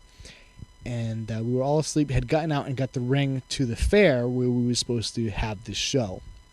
And Frankie, the phone rings, and it was like one of those old school ringers where it was an actual bell. So you heard, yeah. And the voicemail picks up, and it's like, "Hey guys, Steve Ricard here. I'd really appreciate if somebody pick up the phone." Nobody picked it up. And I was right next to it. I was just like, this is a big dream, but whatever. Yeah, whatever's going on. Called back again. "Hey guys, Steve Ricard here. I really appreciate if somebody picked up the phone." And that's where I heard footsteps, and I heard the phone pick up, and it was Heresy. Heresy picked up the phone. Hey, Steve, what's going on?" "What? What?" "Oh my God, we'll be right there." Heard the phone slam, and Heresy in that big, loud, booming voice would say, "Everyone wake up, Steve Ricard's in jail." And we were all jumped up. What? Jumped up. I'm like, Steve Ricard's in jail? Holy crap. Holy freaking crap. Yeah. Steve Ricard's in jail. So we all packed into the car, and there's 5 of us. Like I said, me, Heresy, Johnny Curtis, Damien Houston, Kid Crazy. We all jump in the car, and we start driving around. And we drove around for a good 45 minutes to an hour looking for this jail where Steve Ricard was supposedly at. And Frankie Amadillo, who lives in the town, had no idea where it was. No idea. And we drove in circles for an hour. And then finally, we found the police station, which was legit 2 minutes away from his house. Yeah. And it was a silver tractor trailer home that said, and it said office in a cardboard sign in the window. Oh, that's tremendous. Because the real police station was being built. So we all 5 of us walk in there, and we're like, we're looking for Steve Ricard. And there was like, Steve Ricard. Oh. the guy who flipped the truck over. And we didn't know anything. you guys We're are like, what? Because we had drove by a couple times this big brick wall. It wasn't brick; it was stone. It was a very rich. It was an upper class stone wall that was made out of like the big stones. Yeah. And somebody had taken a huge chunk out of it. There was a mail truck in the road. There was a mailbox in the road. It was crazy. I was like, what the hell happened? So you're saying you drove by his crash site without even knowing Never that it was knew. his? Never knew what it was. We were just like, wow, what an asshole. Who did that? And then finally, they're like, oh, yeah, we released him. He's at the impound right now. I'm like, oh, the impound. Okay. So we drove to the impound, and we get there. We get out of the car, and there's the U-Haul that Steve Ricard had the ring truck in, destroyed. I never have seen a U-Haul truck destroyed like this before. And we go behind it, and there's Steve Ricard with 3/4 of the ring loaded into a second U-Haul truck. Man's all business. And I laughed. I said, hey, what happened here? He goes, shut the fuck up, Gino Giovanni. Help me load the ring. That's just what he said to me. And I was like, holy shit. So this kid, this new guy, within an hour, had 3/4 of a ring loaded into a brand new ring truck, which he rented by himself. Loaded, done. And he started this show 15 minutes late. Yeah, that's it. 15 minutes late, had the show up and after going. crashing, going Right, to jail. right. So what we find out later happened is, and I have a copy of the police report at my house along with the pictures. Awesome. Because I'd of love to see a Steve Ricard mugshot. he didn't have no mugshot. No mugshot. Just Oh, it man. was all pictures of the scene. And what had happened was, because of that crazy night, Steve had fell asleep and crashed into this wall, hit the wall, boom, and then the truck toppled over, flipped over. And then later on, I asked Steve about it, and Steve was afraid for his life, thought this thing was going to GTA and the truck was going to blow up. Yeah. So he jumped out of the thing and ran. And this truck was laying in the middle of the road. But God bless this kid. He got a second truck. And loaded it up. Within an hour by himself. Now you say this has something to do with Steve eventually taking over. Yeah, top rope? because real quick, yeah. before Steve took over, were you still doing the book in Yankee Pro Wrestling? I don't think so. I You like already at PWF at that time. Yeah. right? Not the no. PWF I was doing in conjunction with at the this. same time. Okay. Right, like I was getting even a little bit more of a boost because I was doing stuff outside of New England. Okay. So it was props to me. I don't think Castro and I had the book any longer. I think it went back to somebody else. Not to backtrack too far. Yeah. But when you had the book, when you were scheduling the matches or whatnot, did guys treat you differently that you noticed between you being a booker and a performer? No, I don't. It's really hard for me to remember because Castro was there, I think, longer than I was. I think, and guys were really nice and kind, and I was very all about the gimmick, as was Castro. That's why he and I got along so well. I think that's why he enjoys us, kind of like you. Yeah, do, right? we were. He's a Mack fan. We were, as am I, but we were really all about the gimmicks and getting guys gimmicks. I don't remember a whole lot about that time for Yankee. It was really short that we actually had the book there, and I believe that's when we had gone over to UWF. But we had just started. I think this PWF and Yankee thing all coincided with Steve eventually getting part of Yankee. And that's when it happened. So the reason why he eventually got the book was because all the guys were just shitting all over Steve. Right. And saying, oh, he's done. He's dead. Wait till Joe hears about this. But Steve started the show 15 minutes late, got the whole show done. And then I remember Steve Langer driving up, and I think like Langer was pissed. Pissed. Alex Payne was pissed that he didn't get a call or something, or didn't get the right directions. Right, yeah. And Davey Cash was in the car with him. He was like, "Yo, bro, why didn't we get a call? What the hell? And they were pissed. They get called, not knowing what happened. Right, yeah. So finally, about 5:30, 6 o'clock, when the show had ended, Joey Genio called, and we had all been like, "Oh man, Just this, waiting for this that is call, this yeah. is it. It's gonna be done, and it's gonna be over with." And Joe got on the phone with Steve and was like, "You okay? Yes. The show get done? Yes, yes, yes." And Joe was so proud of him to get Joe was so proud that he got that show done. Right, yeah. And the fundraising group that he had done it for had no idea about Anything that even went anything wrong. happened. Had no if it was up to them, they thought it was the greatest show in the world. Yeah. The ring was like a friggin' brick. Yeah. I had worked Kid Crazy that night. This is when myself and Mini G had split up, and we had worked this ring. And I take the first fall of the night and hit this thing, and I thought I died hitting this thing because it was like a brick. And Joe Eugenia was so proud of Steve of getting the business aspect done, Yeah. and that's what really set up Steve taking over. Right. Because who else would have done that? There's not too many people, man, for real. And that's when you knew, like, despite what anybody says, I know so many people have heat with Ricard. A bunch of people that did this podcast, I'm sure. Yeah. But to me personally, one of my best friends. I can count on maybe one hand the amount of really true friends that I've gotten in this business. And Steve, he's one of them. Yes, because he's always treated me like a human being. And whenever he calls me up, we'll talk for 2 hours, and maybe it's 10 minutes of wrestling. But it's insane.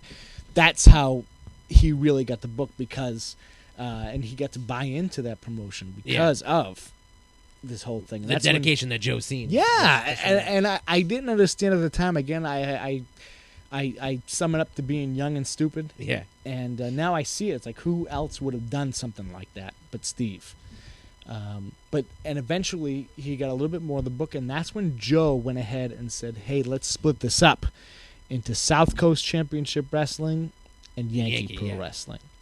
And that's when Steve brought a lot of what the veterans call Steve's guys, which was Damian Houston and Dr. Heresy, Johnny Angel, Johnny Curtis, all these guys, Troy Bond, brought in all these guys for his promotion, his thing. Right.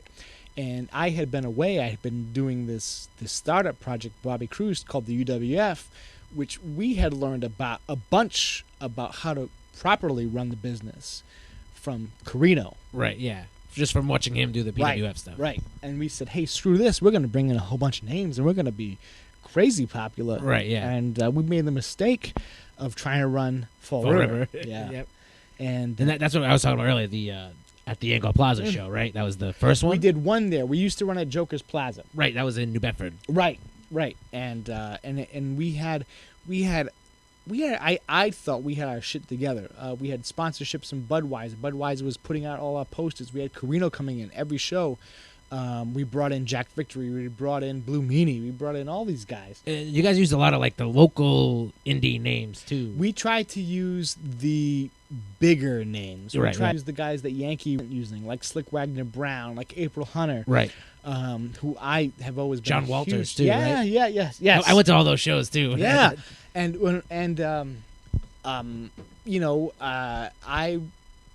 had. That's when I had really got into.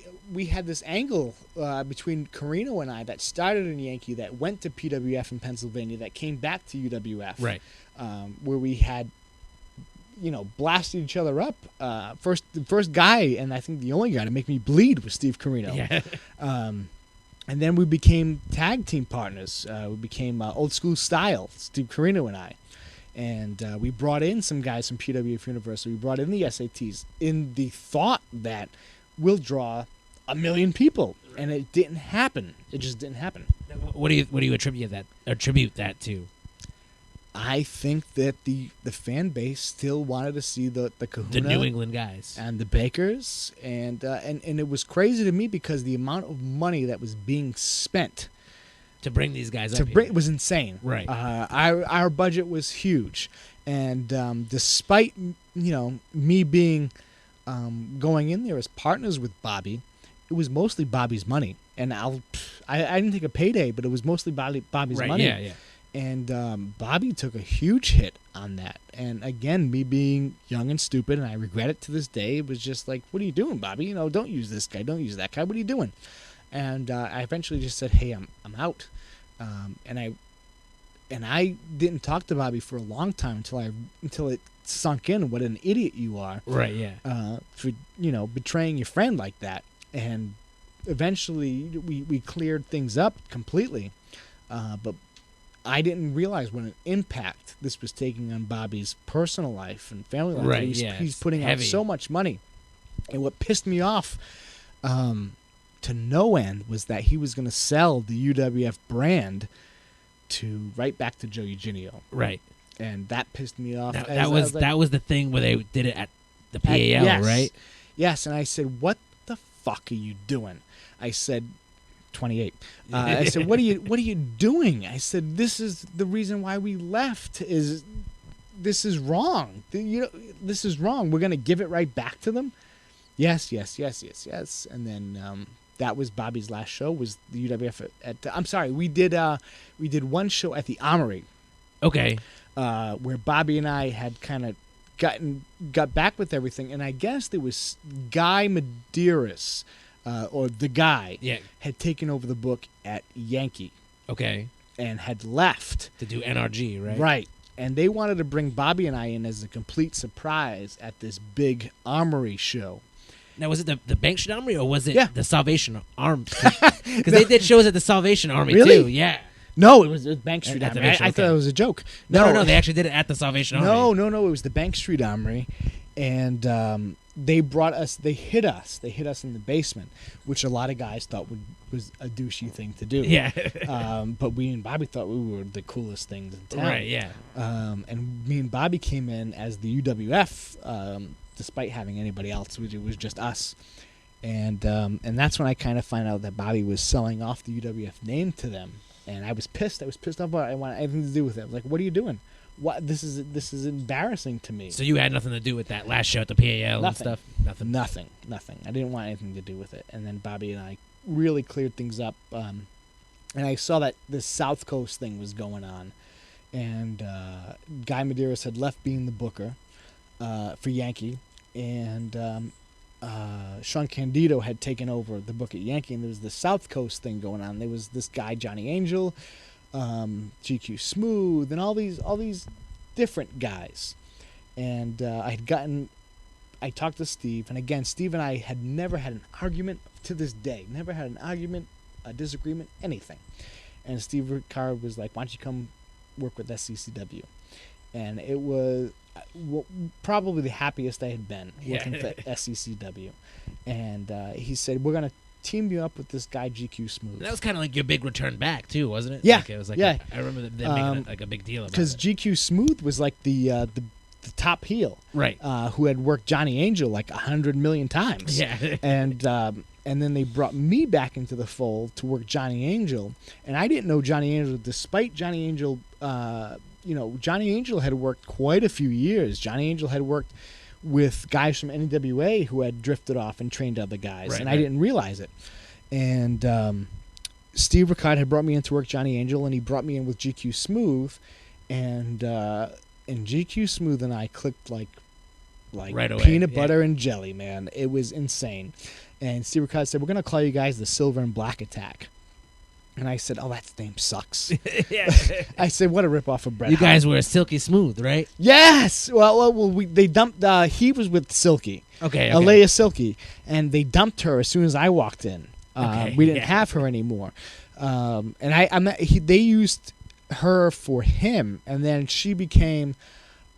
She went her own way right after I got in there. Right. Yeah. But I never clicked with a tag team partner the way I clicked with Smoothie.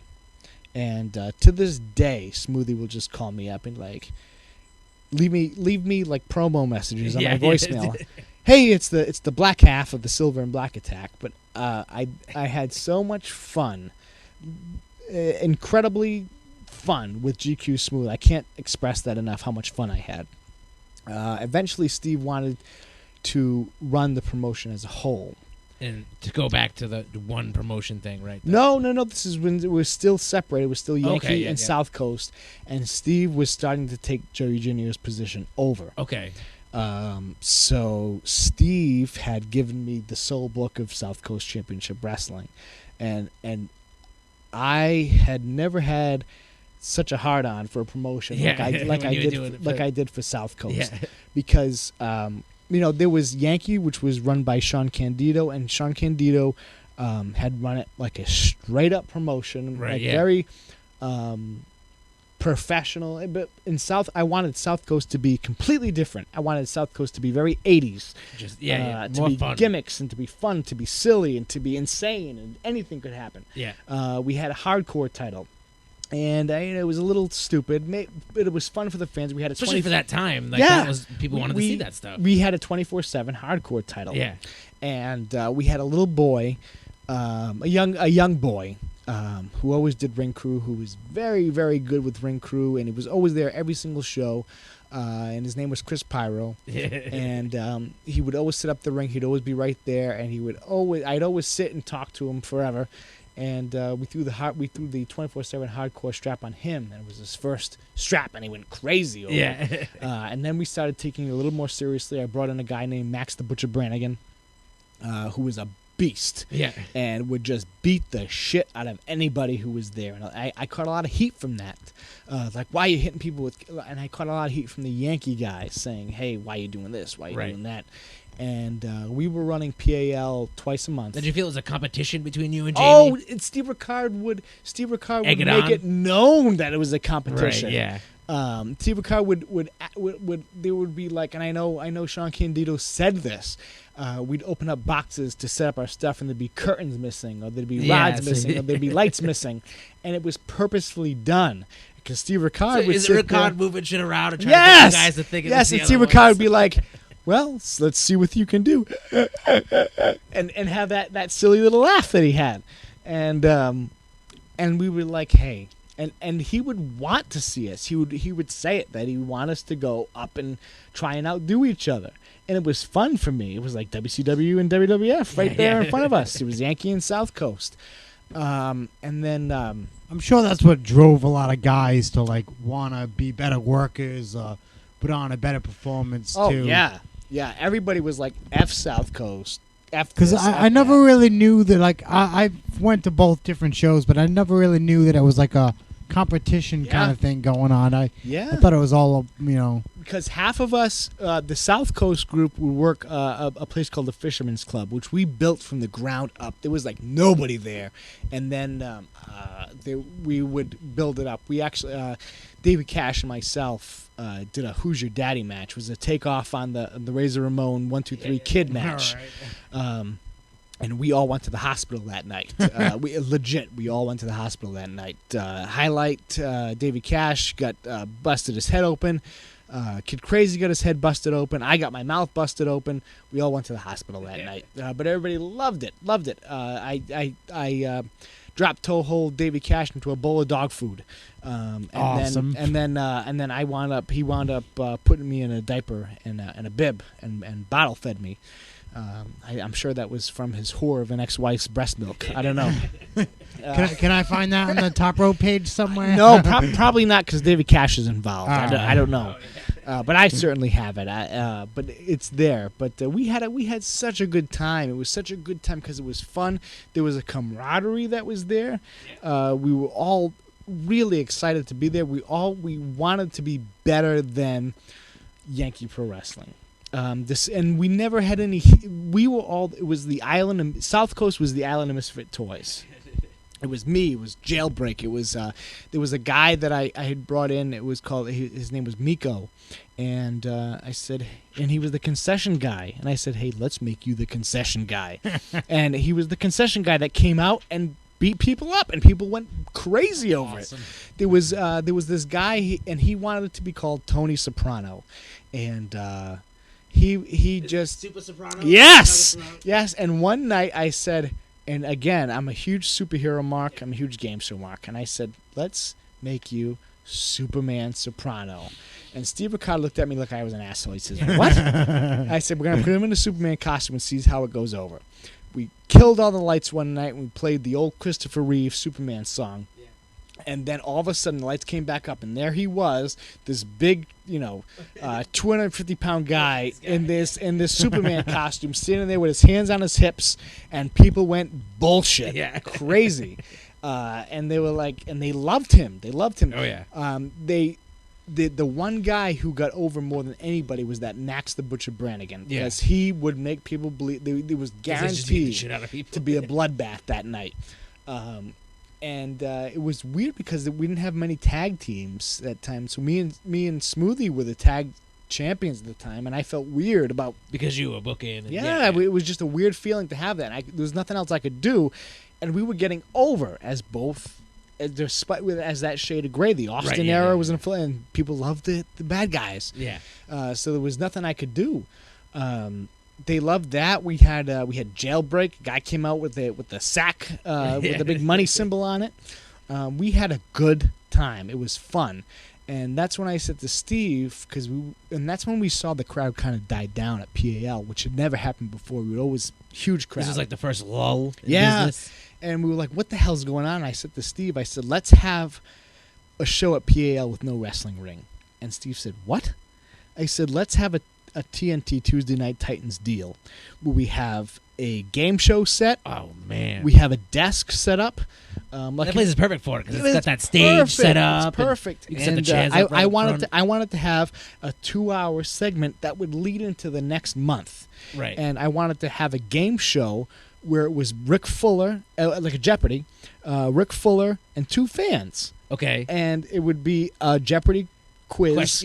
For 15 minutes, and Rick Fuller would win. Right. And then the doors would open, or the curtain would open, and there would be like Dan Freitas or somebody that come out and blast Rick Fuller and set up for the next month of PAL.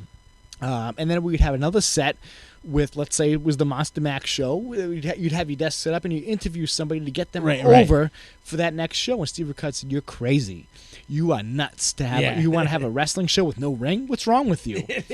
What the hell is wrong with you? And I said, it would be great. Different. Let's do it. Let's do it. And Steve Ricardo wouldn't go with it at all. You never got to do it? Never got to do it. And I really wanted to. And that's when, in one night, and I always tried to be as personable as I could with John Candido, and he always had like this little hatred for me because I was the guy that he felt Steve Ricardo was favoring and giving the curtains to, and I don't think he knew that Ricardo was playing both sides. He was playing both sides, and he would say like, "Hey, you haven't got any curtains?" And it sucked. It sucked, but it was fun. It was like, well, to Candido, we were always the SmackDown where he was the Raw. Right. And for us, we didn't mind being the SmackDown. We wanted to be like that. You having fun. We wanted to be that totally different group.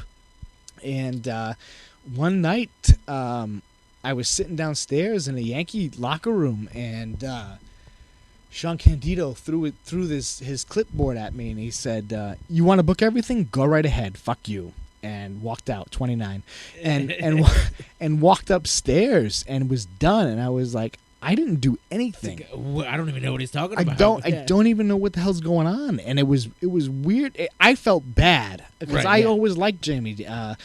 Jamie Candido was the guy who I don't know if he knows it or not, but was the guy that got me to lose the shirt. Right. Because I was always very comfortable in the sparkly shirt and the vest. And one day I was at training, and Candido grabbed my stomach and said, getting a little chubby there, huh, Giovanni? And I was like, oh, boy, that's not good. Yeah. My metabolism was starting to slow down. And that's when and if he didn't say that, I would have never touched the weights or anything. And that's when I started really going hard and heavy on the weights. And that's when you started working with no shirt. Right. And if it wasn't for him, it wouldn't have happened at all. That's hilarious. And that's the night he just walked out. He was like done with it. And is that when he bounced? He was just gone. I don't know where he went because I don't think ACW started yet. I don't know where he went. I think he just laid low for a while, and that's when this kid named Ryan Drew, the American Idol Ryan Drew, came in, and he had been working for Yankee for a while, and I said to this kid, I said, "Hey, let's why don't you come out with a panel of judges, because this is when American Idol was in first season." I said, "Why don't you come out with a panel of judges and do this and come out and sing?" And he looked at me with the cockiest fucking look, 2030, and said to me, "No, I'm not going to do that." I was like, "Oh, this kid, I'm going to fucking smack him." Like how dare he say that to me? Because if you're going to use that American Idol gimmick, and it's such a big thing at that time, right? Use it. You're saying play into yes. Have a panel of judges come out that are your essential manager, right? And didn't want to hear it. And then eventually, over time, he and Gregory Edwards became the bookers of Yankee.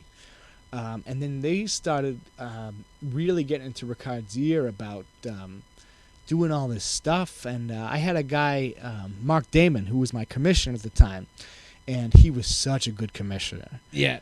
I had queued up this old 70s music for him that I would. Did he have his own like segment? Yes. Flex appeal. What was it? It was I can't. Damn it. But I would run at the time. It was a big deal. I would run flash promos on the SCCW website, where it would be like Friday Night Flexercise. Okay, that was the name of the show at PAL, and there would be like something. It would be SCCW Fusion or something. Like I had named the shows, and Flexercise was run by Commissioner Mark Damon. He had this great friggin' song. And again, with that 80s mentality, the Brother Love show always had the music playing in the background. Lightly. Right. Yeah. Exactly. Throughout the entire segment. And that's what I did with Flexercise. And if you looked at the crowd, everybody get up and dance to this song. To it. They loved it. And he'd come out there. And Mark Damon was okay out there. And there was a guy named Johnny Justice. Johnny Ray Justice? Yes. Okay.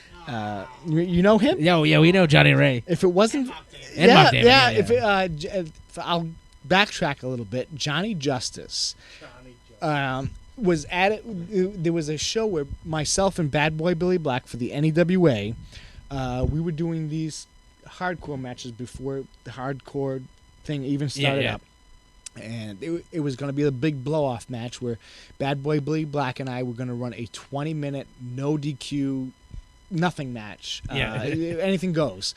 And the first 5 minutes, Bad Boy Billy Black's manager hit Billy Black with the chair and busted him open the hard way. And Bad Boy Billy Black held his head, rang for the bell, and just left. Took off, within the first 5 minutes, and we had a 20-minute match to go, and I was like shit my pants, like, what am I going to do? The promoter's son handed me the mic and just said, do something. Talk. Like, what the hell am I going to say?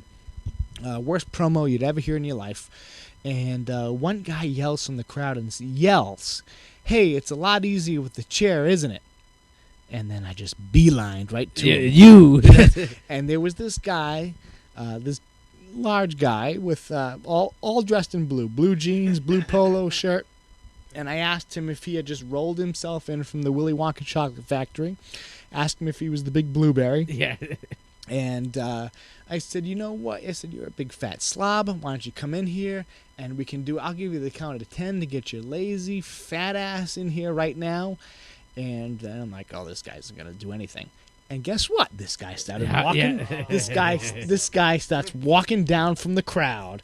And I'm like, holy shit, this guy's coming in here.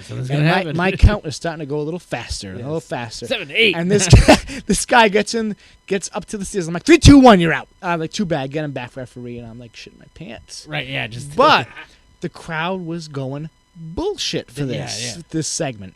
And I'm like, oh my God. And I got to the back. I'm like, oh my God. And a couple of people came back to me. He's like, hey, that blueberry guy is going to come. He wants to kill you. And at that time, I'm 15, 16 years old. I'm like, holy shit. Yeah. I'm still wearing the shirt. I ain't got no muscles. Yeah. This is all fake. And I walk out the door, and there's the blueberry. Yeah. Big smile on his face. And he said, that was awesome. Gives me a big hug. And I'm like, Yeah. Thank you. I guess. Great. That was awesome. And that's Johnny Ray Justice. And that was Johnny Justice. And that was Johnny Justice. It was insane. Was he rocking the big giant Hogan mustache? No. He was all clean shaven. I think he might have had a little bit of a stash there. Even he's rocking quite the stash these days. Yeah, it's like he's like Dirty Dick.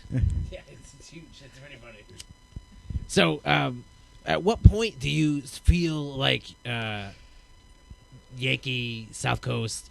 It's turning at the top rope. Ricard's taking. Oh, it happened pretty quick. But I mean, you were ready to kind of like. Yeah, leave. I mean, even with Johnny Justice, like Jose Perez came into NEWA. Jose Perez came to NEWA because he wanted to kick my ass. He came in.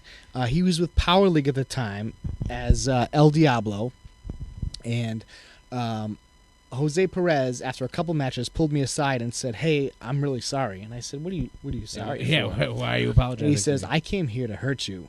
And I said, "What?" He says, "Yeah, I hated you. I wanted to kick your ass." And Jose Perez and I became good friends after that because he wanted to kill me.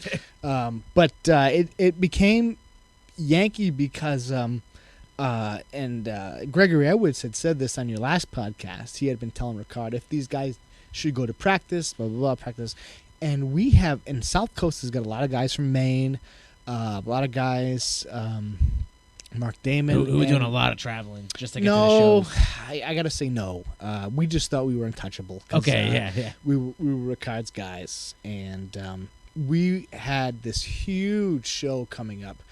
We were pushing the shit out of this kid. He was doing a disco gimmick. I can't. Kid Frankie was doing this disco gimmick. Okay, and he wound up taking over Friday Night Flexercise. We called it SCCW Friday Night Fever, and all of a sudden, this rule went into effect. You have to go to practice. If you're not there, you're off the show. And my whole card for one night just got cut. We went from 8 matches to 2. Oof. And I didn't know what to do. And then Steve's like, well, we're going to have all these Yankee guys go do the card. And essentially, Ryan Drew and Gregory Edwards kind of just took over at that point. And South Coast was no more. And it broke my heart because they hated this gimmick mentality. Right, yeah. They hated it. They wanted to be the Benoits, and they want to do the wrestling, and they didn't want anything to do with the gimmicks, and it totally broke my heart to see that go, because I know if South Coast was still around to this day, I'd still be doing it. Right. And it just killed everything. Killed everything. Monster Mack had a little bit too much of French wine. It just spilled over a beer. Just making sure it's not near the podcast equipment. But it broke my heart to see that happen. And eventually it was just like, we're going to merge, because I had to run my stuff through this kid, Ryan Drew, and through Gregory Edwards. So right, I gave the fucking kid his name, and, right, yeah. And it was like I had to run my stuff through them now. And then we were doing these joint shows, and it sucked. It totally sucked. And that's when it ended. That's when it ended. That's when I took a leave of absence from South Coast. I was like, I can't. If this is the way it's going to go, I don't want to be a part of it. I said, because you're screwing over all these guys. You're screwing over the Rob Hagans and all this stuff. Right. And I was hurt. Where'd you go from there? It was Paul Lazan with no LBW, or was that after? I took time off. I just flat out took time off. Just no wrestling at all. I think I did. I did one show for a group called UCW. Okay. Which was headed up by like Anthony Rufo and a lot of the NWA guys, and I didn't like it. I just didn't like it. I didn't feel comfortable. I didn't feel it was run right. I did not like it. Did some PLW shows, and I always liked working PLW. Right. I always thought Tommy D was a good guy, because he always did shows for kids, which I thought was awesome. Always a big fan of working for the kids. And eventually I went back into the top rope fold, and I said, hey, with my arms crossed, hey, fuck you, I'm not going to do anything with booking. I'm just going to do whatever you have. And that's when really started amping things up on professionalism and all this stuff, and it was the right thing to do. But they didn't want to do any gimmicks. Nobody wanted to do a gimmick. Everybody was just like, I'm gonna be John Doe and I'm gonna go out there as the badass. Yeah. Right. Which sucked. Sucked for me. And then I stayed with Top Rope for a while. And then, like, I don't know, Ryan Drew and I had always kind of butted heads a lot. And then eventually, a guy named Paul Azan, who was really big on the New England scene, he really was an old school guy, was starting up this group called Lethal Pro Wrestling. And pulled me aside one night. He knew I wasn't totally happy. I can never say I was as happy as I was with South Coast. Right. Never. I just never was. And pulled me aside and said, hey, I'm going to start up this promotion called Lethal Pro Wrestling. I'm going to run in Fall River. I want you to book. I love your 80s mentality. I want you to do it. Right. I said, I don't want to do that, Paul, because I've seen these guys come in and out all the time through Fall River, yeah. And it happens like the thing that Bob Evans was doing and Guy Medeiros. EPW, right? No, they did something else. It was a weird name. I can't think of what it was called, but it was a different name. It was some kind of weird name. It didn't last.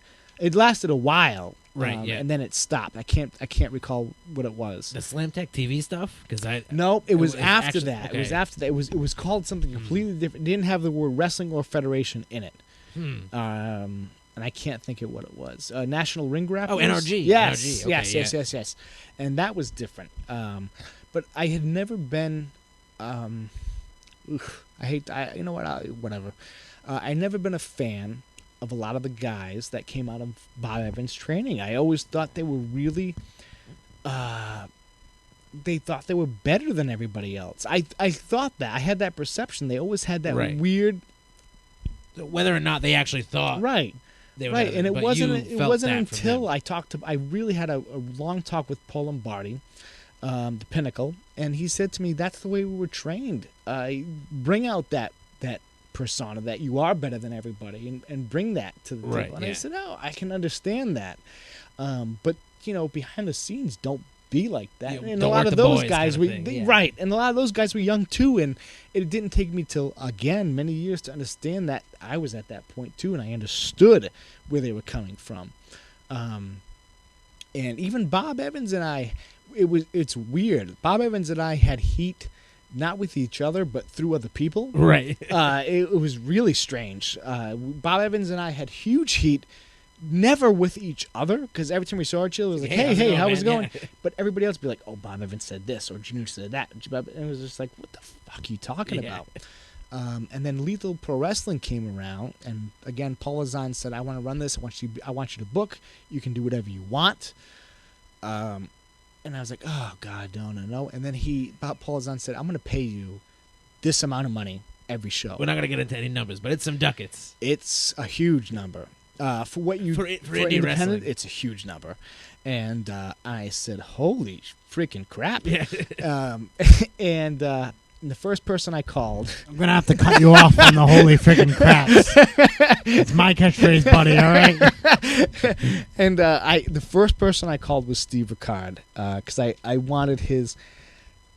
as a friend. Right, his input. And he said, no, he's not going to pay you that. And I said, yes, he is. He said it. He goes, if he pays you that, Steve Ricard said, I want 10%. Yeah. And I said, Steve, I will give you 10% if that happens. And he goes, okay. He goes, I want you to go do it. I said, what? He says, you would be a fool not to take that. To take that. He goes, I want you to take it. You can come back whenever you want. Go. He goes, you'd be a fool not to take it. And I said, are you sure? He goes, yeah. He says, the only thing is, you can't work for me. We're running in the same town. Right, yeah. He goes, but I'm never going to be able to pay you what you're going to make there. He said, go. He goes, but I'm telling you, Gino Giovanni, I want my 10%. Yeah. And sure enough, every show I was getting this amount of money, and you bet your ass I'd go see Steve Ricard and hand him his 10%. His 10%, yeah. And he's like, you're really doing it, huh? I'm like, yeah, it's really happening. And the first and LPW was insane. The amount of we ran into a mill. It was you guys would probably know the name of the mill. Oh, I can't think of it. I know exactly where it is though. You guys like prettied that place up quite a bit. The amount of work. Yeah, that went into that building. Was insane. Isn't that the same mill that we had a Mack office in? I'm pretty sure it's the same mill. It's not. No, is a mill close to that area? Nope. No, not whatsoever? Not even close. All right. He's crazy. But I mean, this place. I looked at it the first time. I was like, "Oh my god, what are we gonna do with this? What Yeah. the hell are we gonna do with this?" And Paul Lazan invested in lasers, and we had a fucking entranceway with a big skull ass TV and TVs on the side, and we I went to one of the shows there. It was a really nice setup. I it was was a very crazy impressed. setup. It was nice. He hired a lady to put an airbrush skull and the logo on the wall. I'm like, oh man, this could be big. Yeah. It was all painted black. Lazan had his own office built. We had a locker room built. We had everything built, custom built, and it was just me, Lazan, and Steve Langer. That's it. And we put this thing together like crazy. I remember being really smashed and enjoying the hell out of the show. That's all I remember. Did you guys sell drinks there or something? Did I sneak my own? I snuck my own French wine in there. Because we couldn't get a liquor license. Yeah. I don't think. I kept telling you to. I remember telling you to calm down repeatedly because you were trying to start unfamily friendly chants during the show. Yeah, it was insane. The amount of work that was put into this, and it was just like, wow, this could be SCCW. This could happen, and that's when I really learned to book the correct way. I saw the way Karina was booking, Right. And Karina would write out 3 or 4 pages worth of script Of what he wanted of for each match. And everything, top to bottom, the way the guys would walk out, and that's how I learned really how to book correctly. And this was the way to do it, and that's the way I brought it. And a lot of guys shit on me for it, like, what the hell is this 4 pages? Yeah. This, that, the other thing. And I created myself and John Moreau we trashed one night. This is when I started to go to ACW shows. And this is after like a lot of the Yankee guys went over to ACW.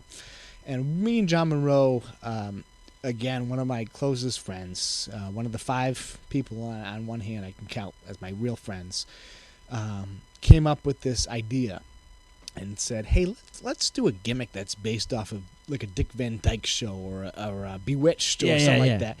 And let's give it to Rob Hagen. Let's call them the Hagans. So I hired a guy to create a theme song because I always liked the old school theme songs that told the entire story in the theme song, like different strokes. Would come up with the whole theme, would tell the facts of life, would tell you how the whole story went. We created a show called The Hagans that was shot completely in black and white. And they used like Golly G and Noel and all this stuff, and we put it out there. Our first show, the opening match, was a tournament for the LPW title, which Lazan spent a ton of money on this friggin' beautiful belt. And the opening contest was Brickhouse Baker versus Sweet Scott Ashworth as the opening match in Fall River. Yeah. And at the time, nobody had seen these guys for a while, and the place just went nuts. Blew. Yeah, we were there. Up, we were the first show for that first match, and I got. You can see my hand, my arm hair standing up. It was exciting. It was crazy, and we got. Was there like a run-in at the end of that match with like a beer bottle or a wine bottle yes. or something? The lights went out, and Scott Ashworth had gotten a beer bottle broken over his head, and wound up being Devin Baker. Right. The first anybody had seen of, I'm sorry, David Baker. The first anybody had seen of David Baker, Brickhouse's son, trying to get into his father's good side.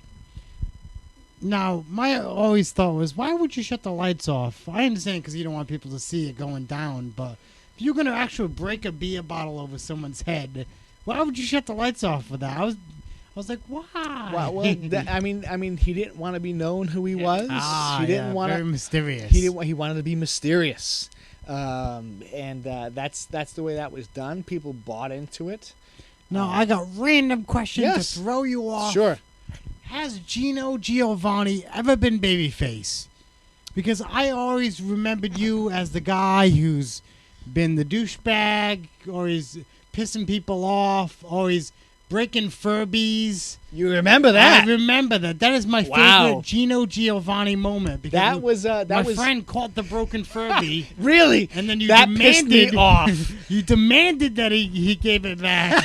That was when Furbies were in high demand. Oh yeah, very high demand. And I paid a was good. it around Christmas time? It was right at. It was knew like it. 2 weeks I knew before it. Christmas, and these things were when they first came out. They were in high demand. Nobody could get them. I remember after the show, the broken Furby was still talking and stuff. And it I was had like, happened to get one. I paid a premium for this Furby I and figured. smashed it up in the ring, stepped all over, and then threw it down in the ring. And It son of a bounced up bitch, into the- it bounced up into the Yes. upper rafters on the left-hand side if you're facing the stage. Oh, yeah. And some bastard, your That friend, was my friend Richard Julian. Richard Julian, you bastard, embarrassed me, caught it, and I didn't know what the hell to do because I We had. wanted to take that Furby home so bad. And I said, "Give it back to me now." And the thank security you guards so made him. much. Gave it back to me. But I no, believe you smashed it a little more after Gino that. Giovanni always did what Gino Giovanni thought was right. Yeah. And I think the people either sided with him or didn't side with him. But I felt that with anybody who's in wrestling, you always do what you feel is right. And I always felt what I did was the right thing to do, no matter if the fans thought it was the right thing to do or not. And I didn't care if they thought it was right or not. If they were with me, great. If not, hey, whatever. But I always thought that was the right thing to do. I always felt like what I did was the right thing.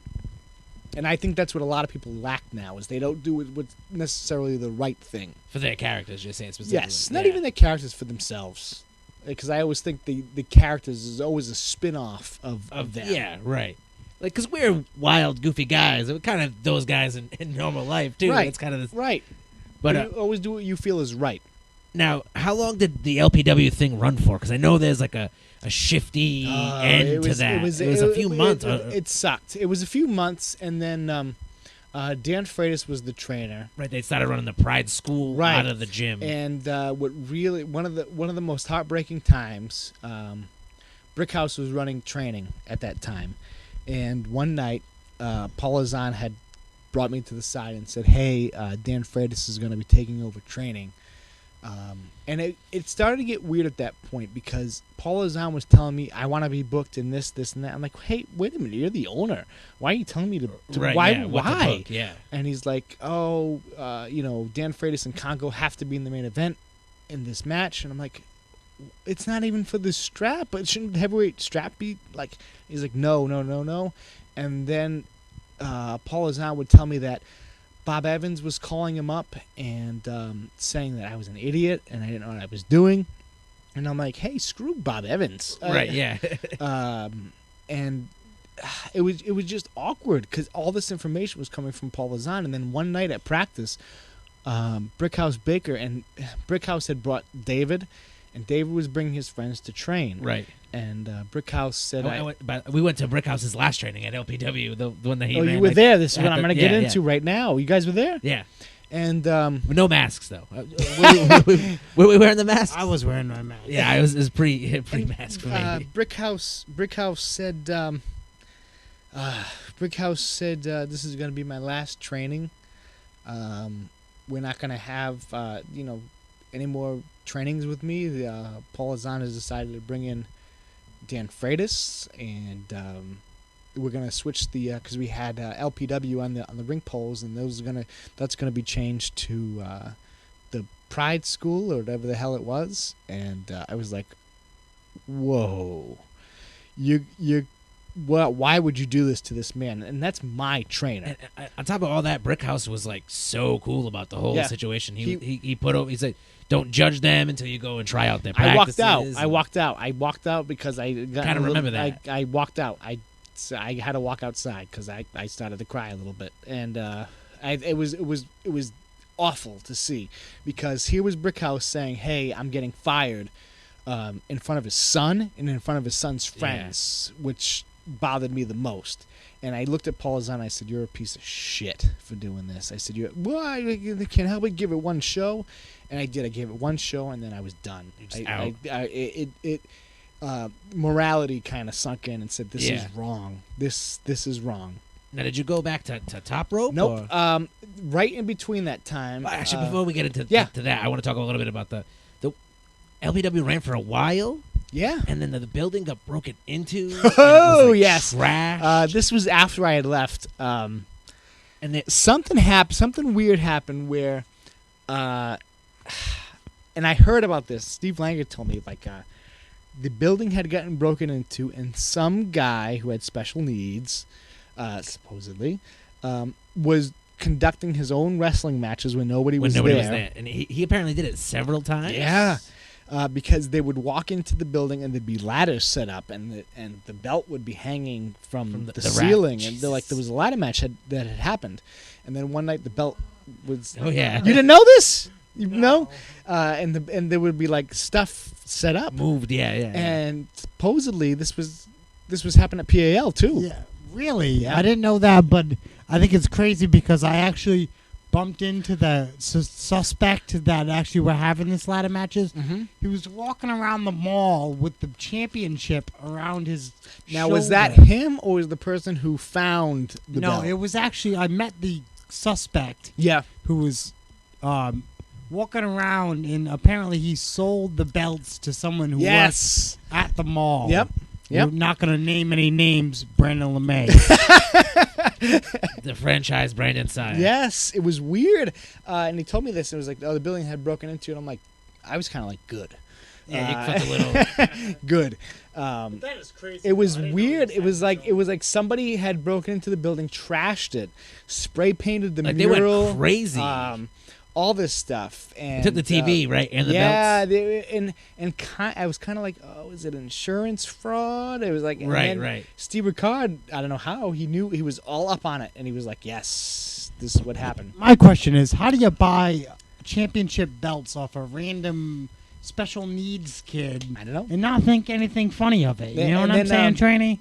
Well, the belt that said LPW on it showed up to that. He showed up to our house right after it happened. The franchise, showed me the belts, and the first thing I did right away was call Davey Cash. It was you! Yes, I called Davey Cash. I said, Davey, LeMay is at my house with LPW belts. What's going on here? And it exploded from there and turned into its own thing. It was crazy. It was pure speculation that it was actually Brian Sire, right? Yeah, speculation. People thought it was him that broke in and did all that, but he was just dumb enough to buy stuff from the kid nuts. who did it. It was weird. It was very weird because right in between that, from my transition from LPW, Davey Cash had come up to me. He's like, "Yo, bro, what you be doing, dog? Why don't you come to ACW?" And at the time, ACW was where Brickhouse was, where Ashworth was, where Mike Foster was. A lot of the guys that you felt got forced out of. Oh yeah, they were. They were definitely forced out. Yeah, they were definitely forced out. There was a feeling that there was no need for them there.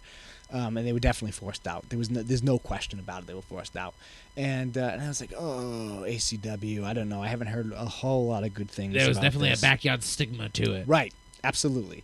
That I felt anyway. Yeah. And when I was still doing, we wrestled there.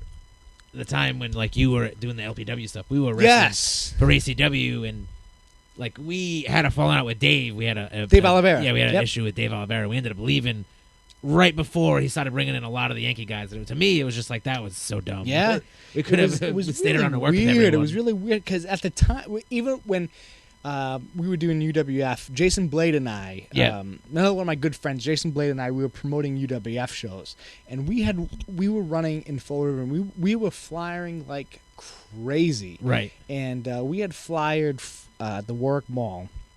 And we walk into Warwick Mall, and we have a stack of flyers in our arms, and over the loudspeaker we hear, "Ladies and gentlemen, if you would like to take a picture with WWF superstars, please come to the carousel right now where they're taking pictures and signing autographs." And Jason Blade and I looked at each other like what? What the hell is going on?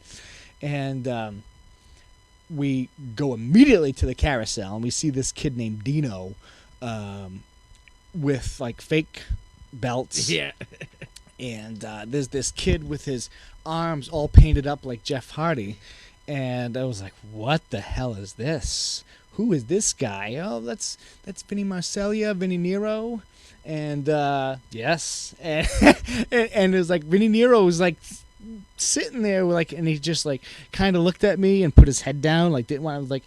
I was like, oh man. So Jason Blade looks at Dino and says, here's some flyers for a professional wrestling show. Come join us if you can. And we just immediately walked away. Yeah, it was dipped just, out, it was just weird. And that came full circle with ACW. Davey said, "What do you want, dog? What do you want? How much do you want?"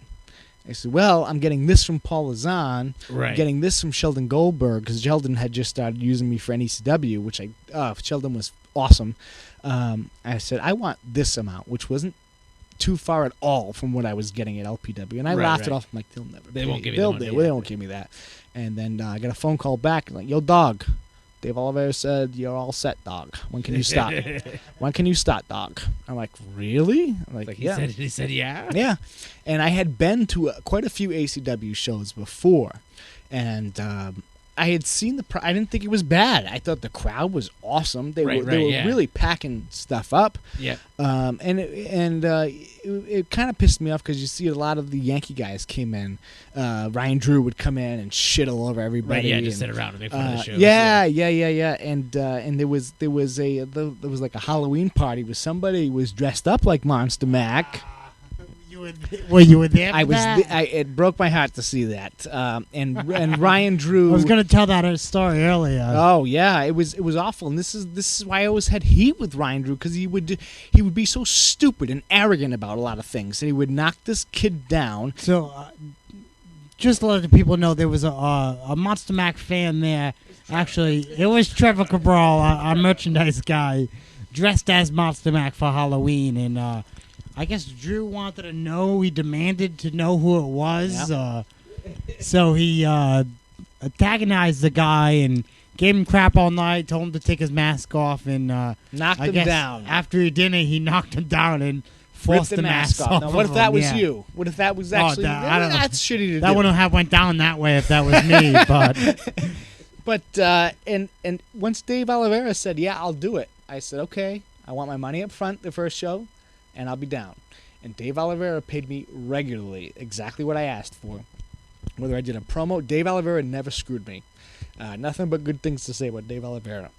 Which is shocking, because a lot of people have some bad stuff to say about him. And that's what Scott Levesque was pissed about, that I was getting paid, nobody else wasn't. Well, Right. Well, you know what? If you ask for it and you get it, what the hell am I supposed to do? Right, yeah, it's not your fault. It's not my fault. You know, I asked for it and I got it. You're saying be pissed at Dave. And I didn't have to do any of the rumored the belt tight buckle. checks I didn't and have to do any of that. Dave Oliveira was fantastic to me. Right through, he was always fantastic to me. Sean Candido was booking under Dave Oliveira, and supposedly no one knew what I was getting paid. And you know what? It should be that way. Nobody should really discuss what you're getting paid. It's your business. Right. And Steve Ricard would check in with me regularly, say where's my 10%, which he would always get, always. And I said, I'm getting this from ACW. He's like, no, you're not. I was like, yes, dude, for real, I am. I am. And he's like, so that means 20%. I said, sure, Steve, here you go. Whatever you need. Dude. I said, sure, Steve, here you go. Here's your 20%. And I didn't mind. I would throw the money at Steve as a joke. It was just here you go. But I met this young guy named Vinny Nero. And John Monroe, who was working at the time, we were always good friends. And again, it's one of those guys who would call me up and talk about comic books and video games and go off about whatever. Anything. And we brought this kid, Vinny Nero, into our circle along with this kid, Marco Mack. Marco Mack, And we had developed a gimmick for him to be the big man on canvas, the high school jock. Started doing the which was great. And I, again, was constant communication with Steve. I said, "Hey, come take a look at this kid, Vinny Nero. Come take a look at this kid, Matt." Magnum, right? Matt Magnum and this other kid, Matt Taven. Matt Taven. Yep. Oh, fuck them. And Ryan Drew would shit all over these guys constantly, to their face, everything. You'll never work for us. You're a piece of shit. Make fun of them constantly. And Vinny Nero would feel legitimately bad. Right. Steve Ricard, I still have the text where Steve Ricard said, Vinny, Marseglia, Vinny Nero is nothing but a B-card shitbag. And we'll never use him. Right. We'll never use him. And I said, what the hell? And Steve was running all these kind of seminars. I went to a seminar with Nova. Yep. I have never been to a seminar where I felt so badly about myself in my entire life. Why? Because he basically, like you have to picture now. It's me, Mike Bennett, Jared Lombardi, yeah. Paul Lombardi, Paul Jared Lombardi, and it's his middle name. It's Jared. yes, and a few others. And I definitely was not at the technical prowess of these guys. Right. But I think I had as much, if not more, charisma than all of them. And this guy just shit all over me. I almost walked out, and I felt so bad about myself. I called up Bobby Cruz and I said, I'm done. I am fucking done. Yeah. I don't want to do this anymore. And Bobby Cruz said, fuck them. Don't listen to them. I'm going to get you up at Ring of Honor. Screw all of them. Right. And I said, okay. So here I am doing ACW, and all of a sudden I get picked up by Ring of Honor. How long into doing the ACW stuff was that? Almost immediately. So almost right away. Yeah. So I even had more of a push right there. Because now you're popping up. Now in ROH. Now I'm in ROH, so I definitely can justify getting paid that. Right. And I did them a couple of Manhattan pay-per-views. I did the ECW Arena. Which I'm sure was cool to you. It was as awesome. It was friggin' wrestling awesome. man growing up in the East.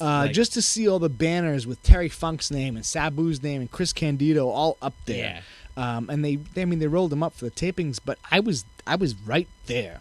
I walked into Boston University, and people, thank God, some people knew who I was, and they chanted my name. I was like, oh, thank God.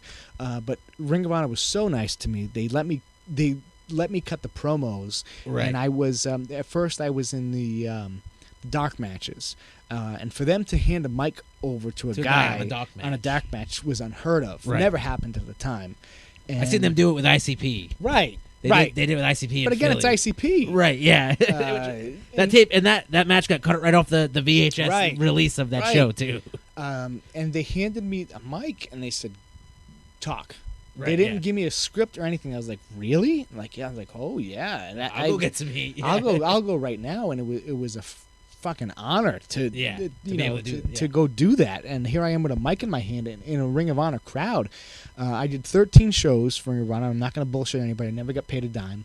But it was went in there and I busted my ass. They let you be you too. Yeah, completely. I didn't have to change my name. I didn't have to change anything. But I would wait there at 11:30 in the morning, waiting for the ring truck and set up everything. Right. And the Bravados, Lance was really kind to me. Shane Hagedorn, really nice to me, because I worked. I set up that whole setup from start to end, which I guess they don't. Once they got bought out by the cable company, it's unheard of now. Right. Yeah. But I wanted to be there, and I worked my ass off to do it, and I did 13 shows for them. My spot was supposed to be Sweeney's spot until they picked up Sweeney. Right? And I was just like, what the fuck? Adam Pierce was the booker. Very high on me. Bobby was booking all the undercard. Bobby put me out there up in front. Right. Yeah. If it wasn't for Bobby, I wouldn't be there. Bobby Cruz, I owe so much of my career to. It's so funny how that happens. You go from being the guy going up to him and going, "You're Bobby Cruz," right, and now he's helping you get into. If it wasn't for Bobby Cruz, I would never happened. It never happened. It was incredible experience. And then there was one night, and I had gotten really in with a lot of the boys that were setting up the ring.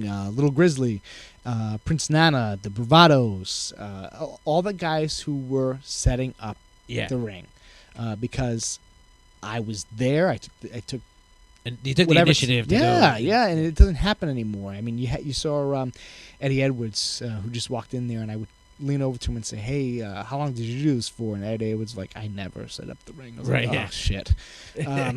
I was happy to get a T-shirt and a hat when he threw it to me. Right, I was yeah. just like, that's awesome.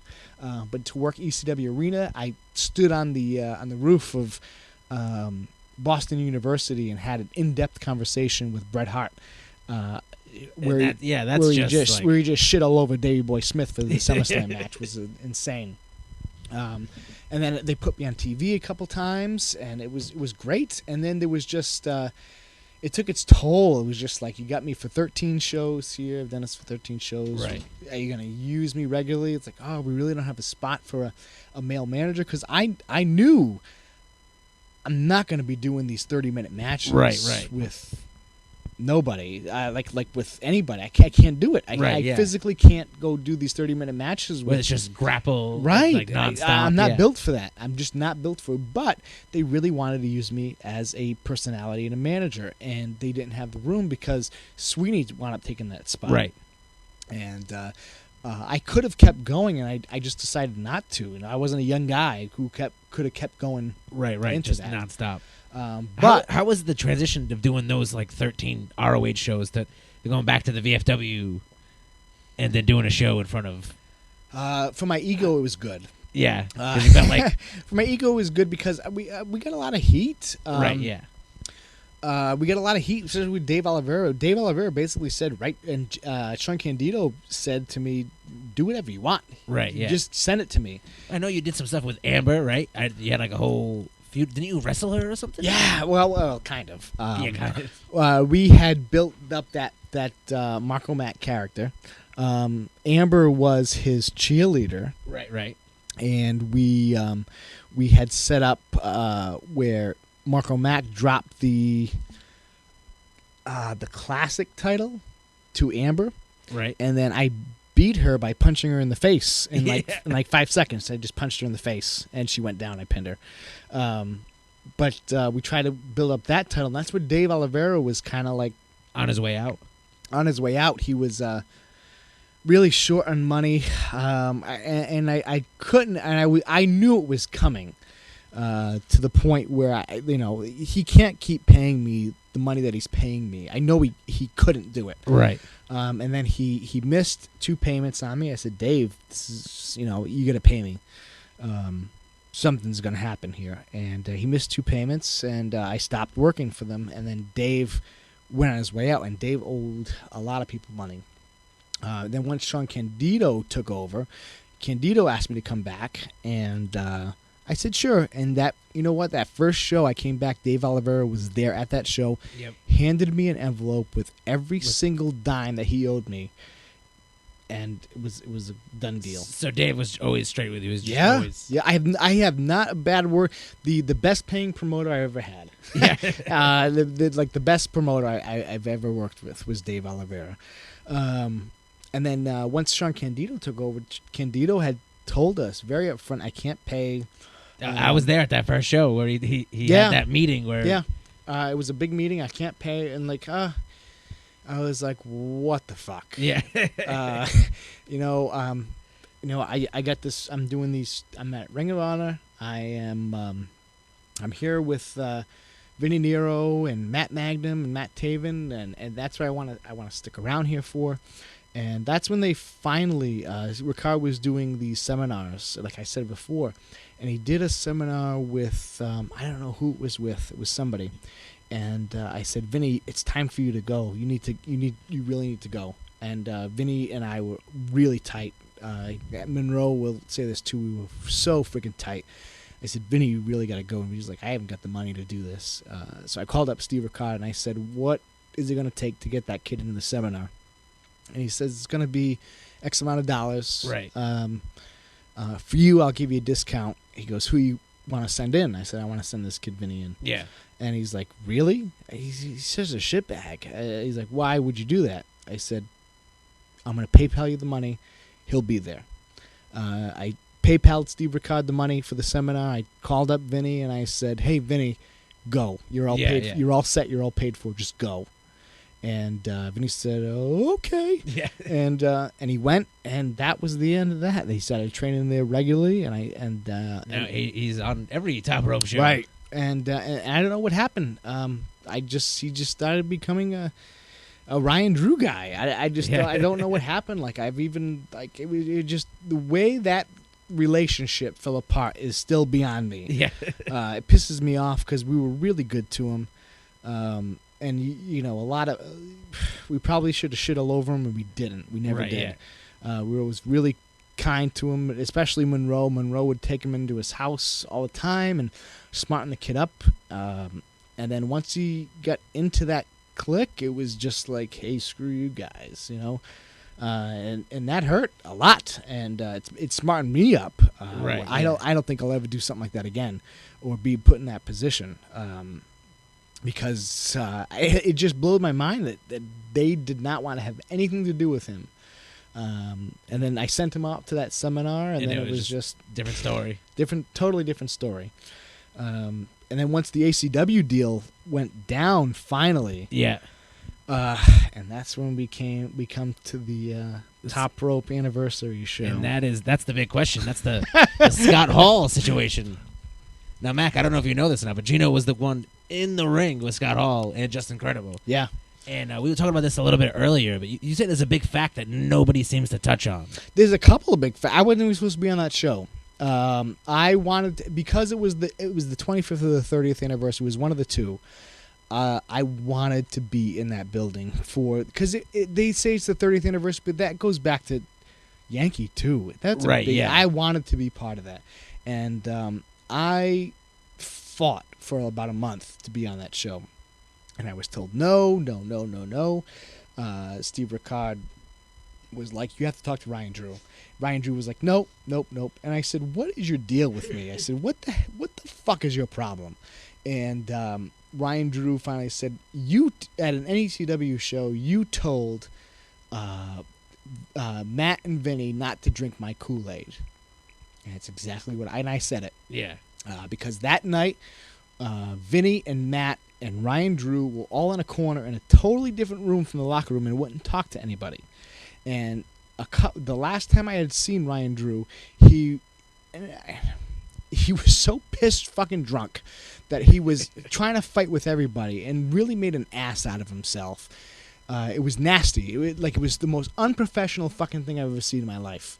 And he's done this a lot when he drinks, and he'll be the first to admit it, which blows my mind. He was so unprofessional, telling Mike Bennett he'll break his arm. Told me he'd break my arm, and I was like, that's so disgusting. And I said, you know what, Ryan? I said, you did this, and that. And Ryan Drew said to me, he texted me back, and he said, you were there for that. I said, yeah, I was there for that. Oh, well. Okay, and then he brought me in. Never fucking apologized. Ryan Drew's never want to apologize for anything, and brought me back in and said, "Okay, you're gonna be doing a segment with Joey Jr. and Ox Baker. Go out there." And I basically got my ass kicked by Joey Jr. and Ox Baker. Yeah. And then I went downstairs, and that night Scott Hall was already there, and I really wanted to see Scott Hall. I mean, that was fucking Razor Ramon. I grew up with that shit. I wanted to see this guy.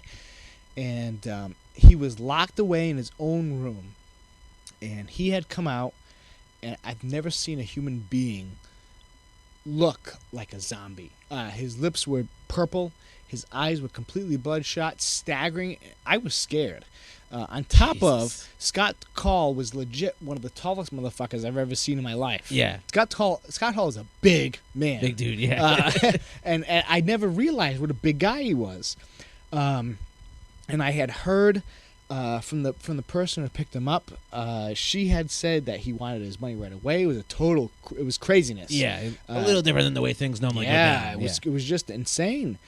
And Scott Hall wanted his money up front, and what was supposed to happen was Scott Hall was supposed to work with Just Incredible, PJ Walker, and Scott Hall was so messed up he couldn't work with him. Right. And Ryan Drew, who was the booker, came running downstairs and said, "Hey, can you work with Justin Credible and Scott Hall being at ringside, and I was like, I had gotten this weird feeling. I was just like, right, like a strange vibe already. I was like, I don't know. He's like, you don't have to if you don't want to, but really, if you could, let me know. That'd be great, yeah. And I was like, oh, that's weird.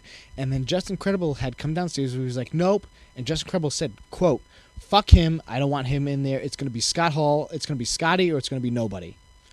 And I said, oh, well, fuck you too, yeah. buddy. You know, and it was just like, it was weird. And then Justin Credible had gone up into this room where Scott was, and he kept going in and out of this room. And then Scott had come out to sign autographs, and I'm sure everyone's seen the pictures. And I have some friends who went to the show, Yep.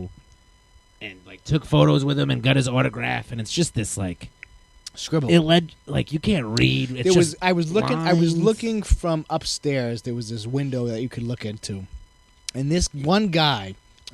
I don't know who he is, but I felt the worst about this one guy who had a license plate that said "Hey Yo," and all he wanted was for Scott Hall to sign this license plate.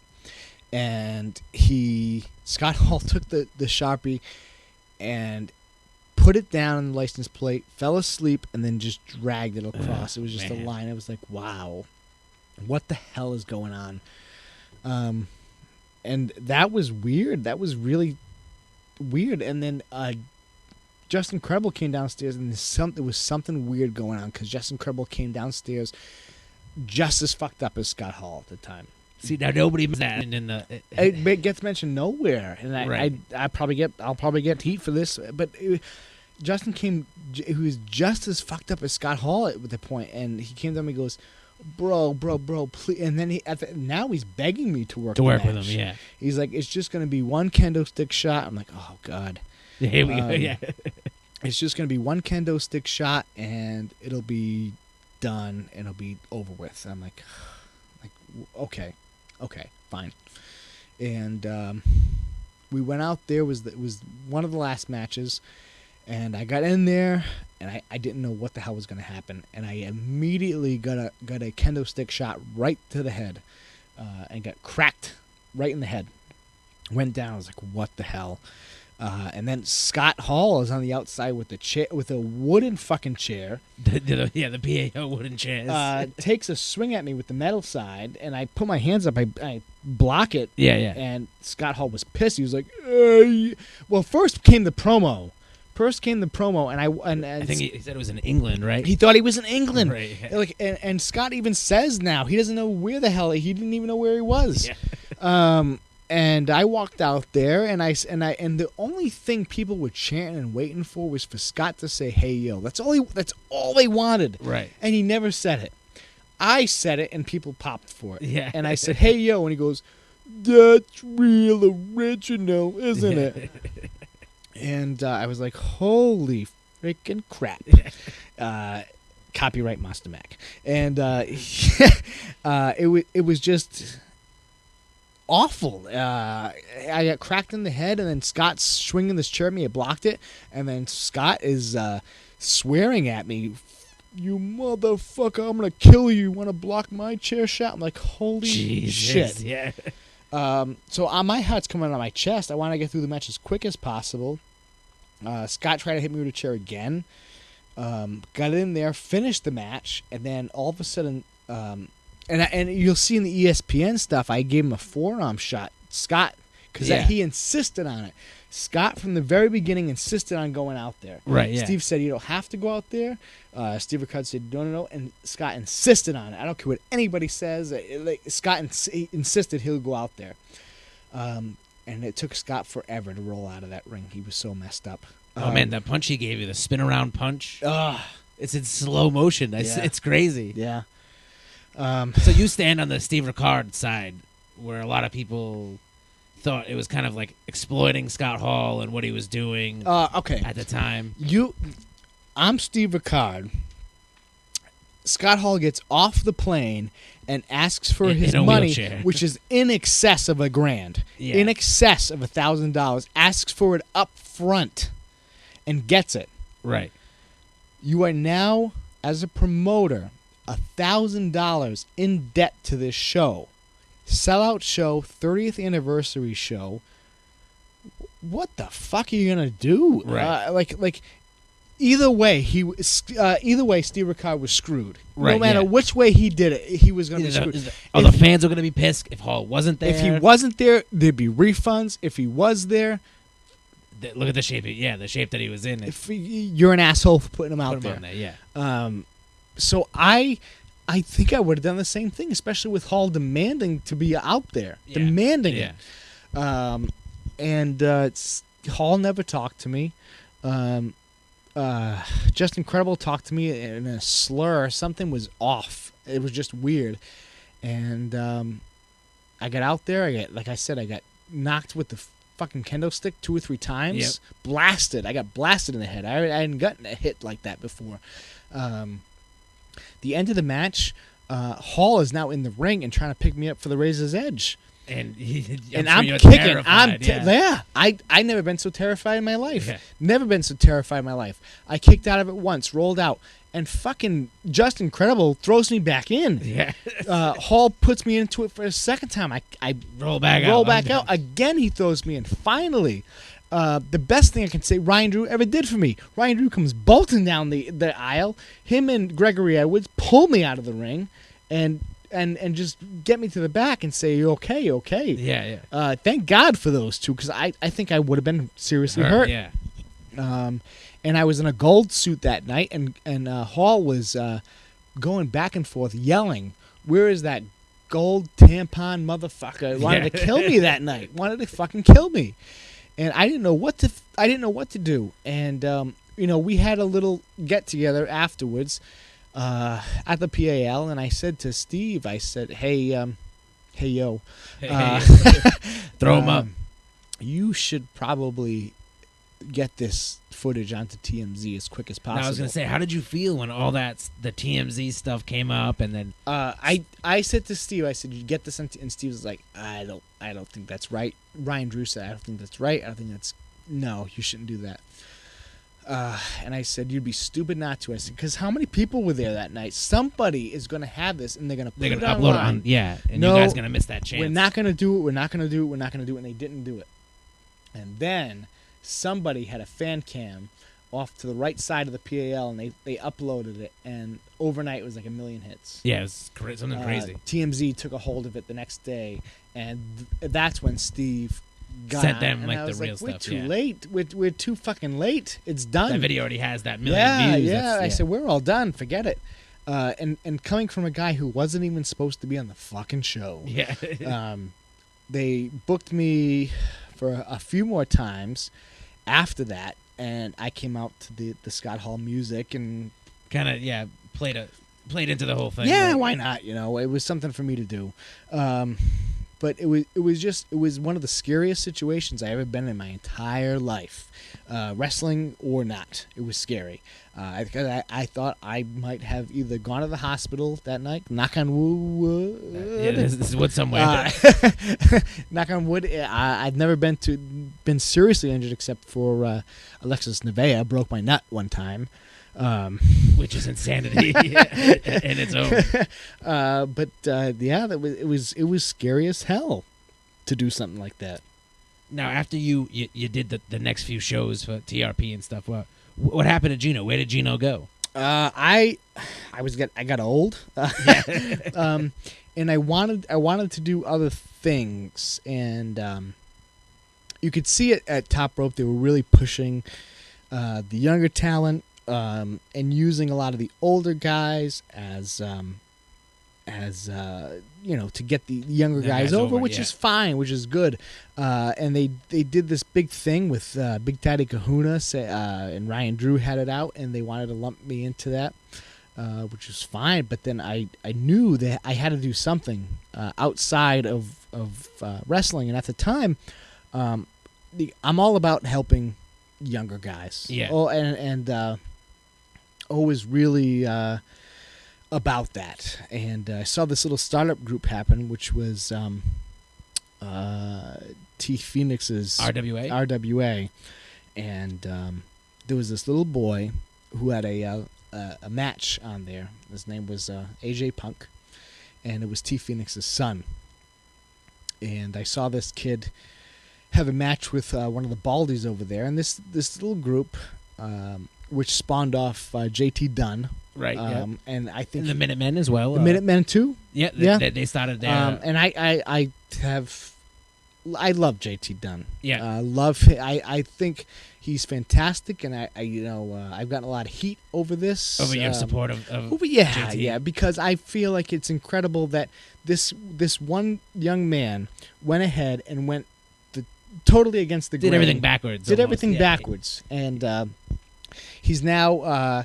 I don't care what anyone says. He's a star at Beyond Wrestling, another organization with everybody shit on at first. Yeah. Oh, you got no fans. Now everybody wants to work there. Now everybody wants to work at Beyond Wrestling, and they had something good right from the beginning. JT Dunn had something good right from the beginning, and you could see this kid's star power when you talked to him.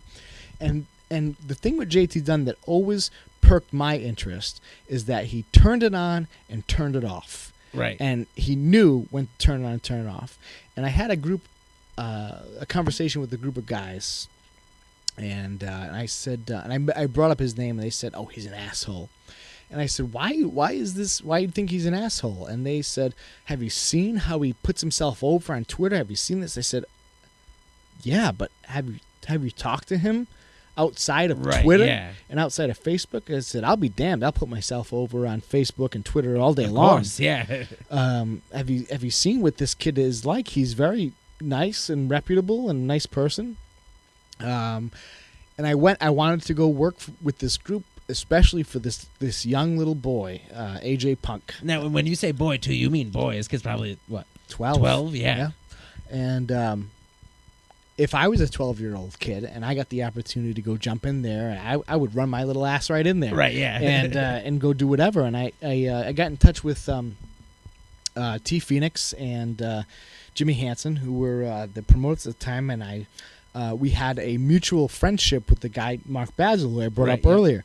And come to find out, we were both related to Mark Basil.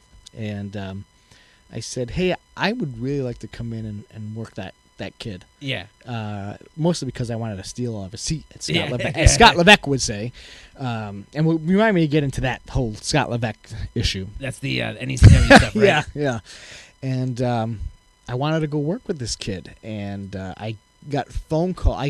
For Steve and Ryan Drew to give me phone calls over this. It had to have been a big deal, Right. Because I cut a promo where I called the kid's house and left a message on his answering machine. I seen the promo. I seen that. And it was nasty. I told him I kick his little ass in and all this stuff. And I gotten phone calls and saying, "Hey, if you lose to this kid, we're not going to use you anymore." I said, "Whatever." Yeah. Okay. That's fine. And the little bastard brought in one of my arch enemies, Freight Train, and we had one of the top 3 matches in my career that I loved it. Working with that little kid. That little kid. You're saying he had great timing? Like The kid was more talented than 85% of the guys that I've worked with over the last 20-something years. So he just knew all his cues. He knew how The kid was to get awesome. to being a little kid over. Yeah, and I give all the kudos in the world to T Phoenix for bringing up that little boy right. Yeah. And once I actually did the match, I got a call from Gregory Edwards and said, "Hey, that was pretty good." And the crowd ate it Loved up. it, yeah. Ate it up. And it was never spoken about again from Ricard or Ryan Drew or Right, anything yeah. because it was good. It was dead on, and I wanted to go work for them again because I'm always a fan of the underdog. Right. Always love the underdog and those people that are crawling. And this I said after what happened with Vinny Nero, I said I'd never do it again, but here I am, right in the back, helping right, him out. helping, trying because I like that. I want to see these people excel and go Right. against the grain. I love the JT Dunns of the business. I love it. I want to see all these people go against the Monster Max and go in there and go against the grain. I'm all for it. And then the shit just blew up.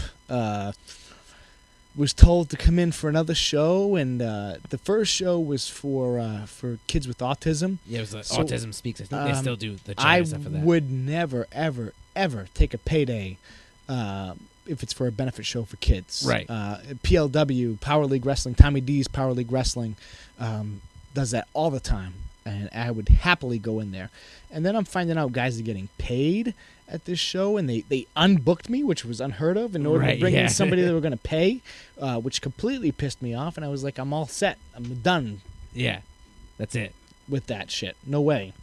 And worked a couple more matches with Top Rope, and then there was so much personal shit. Like, I really hate to say it, but fucking Ryan Drew said some bullshit about one of my really good friends, and to say something so mean and nasty when you have no fucking right to say anything, right? Yeah, about anybody, and then you go and say it about somebody.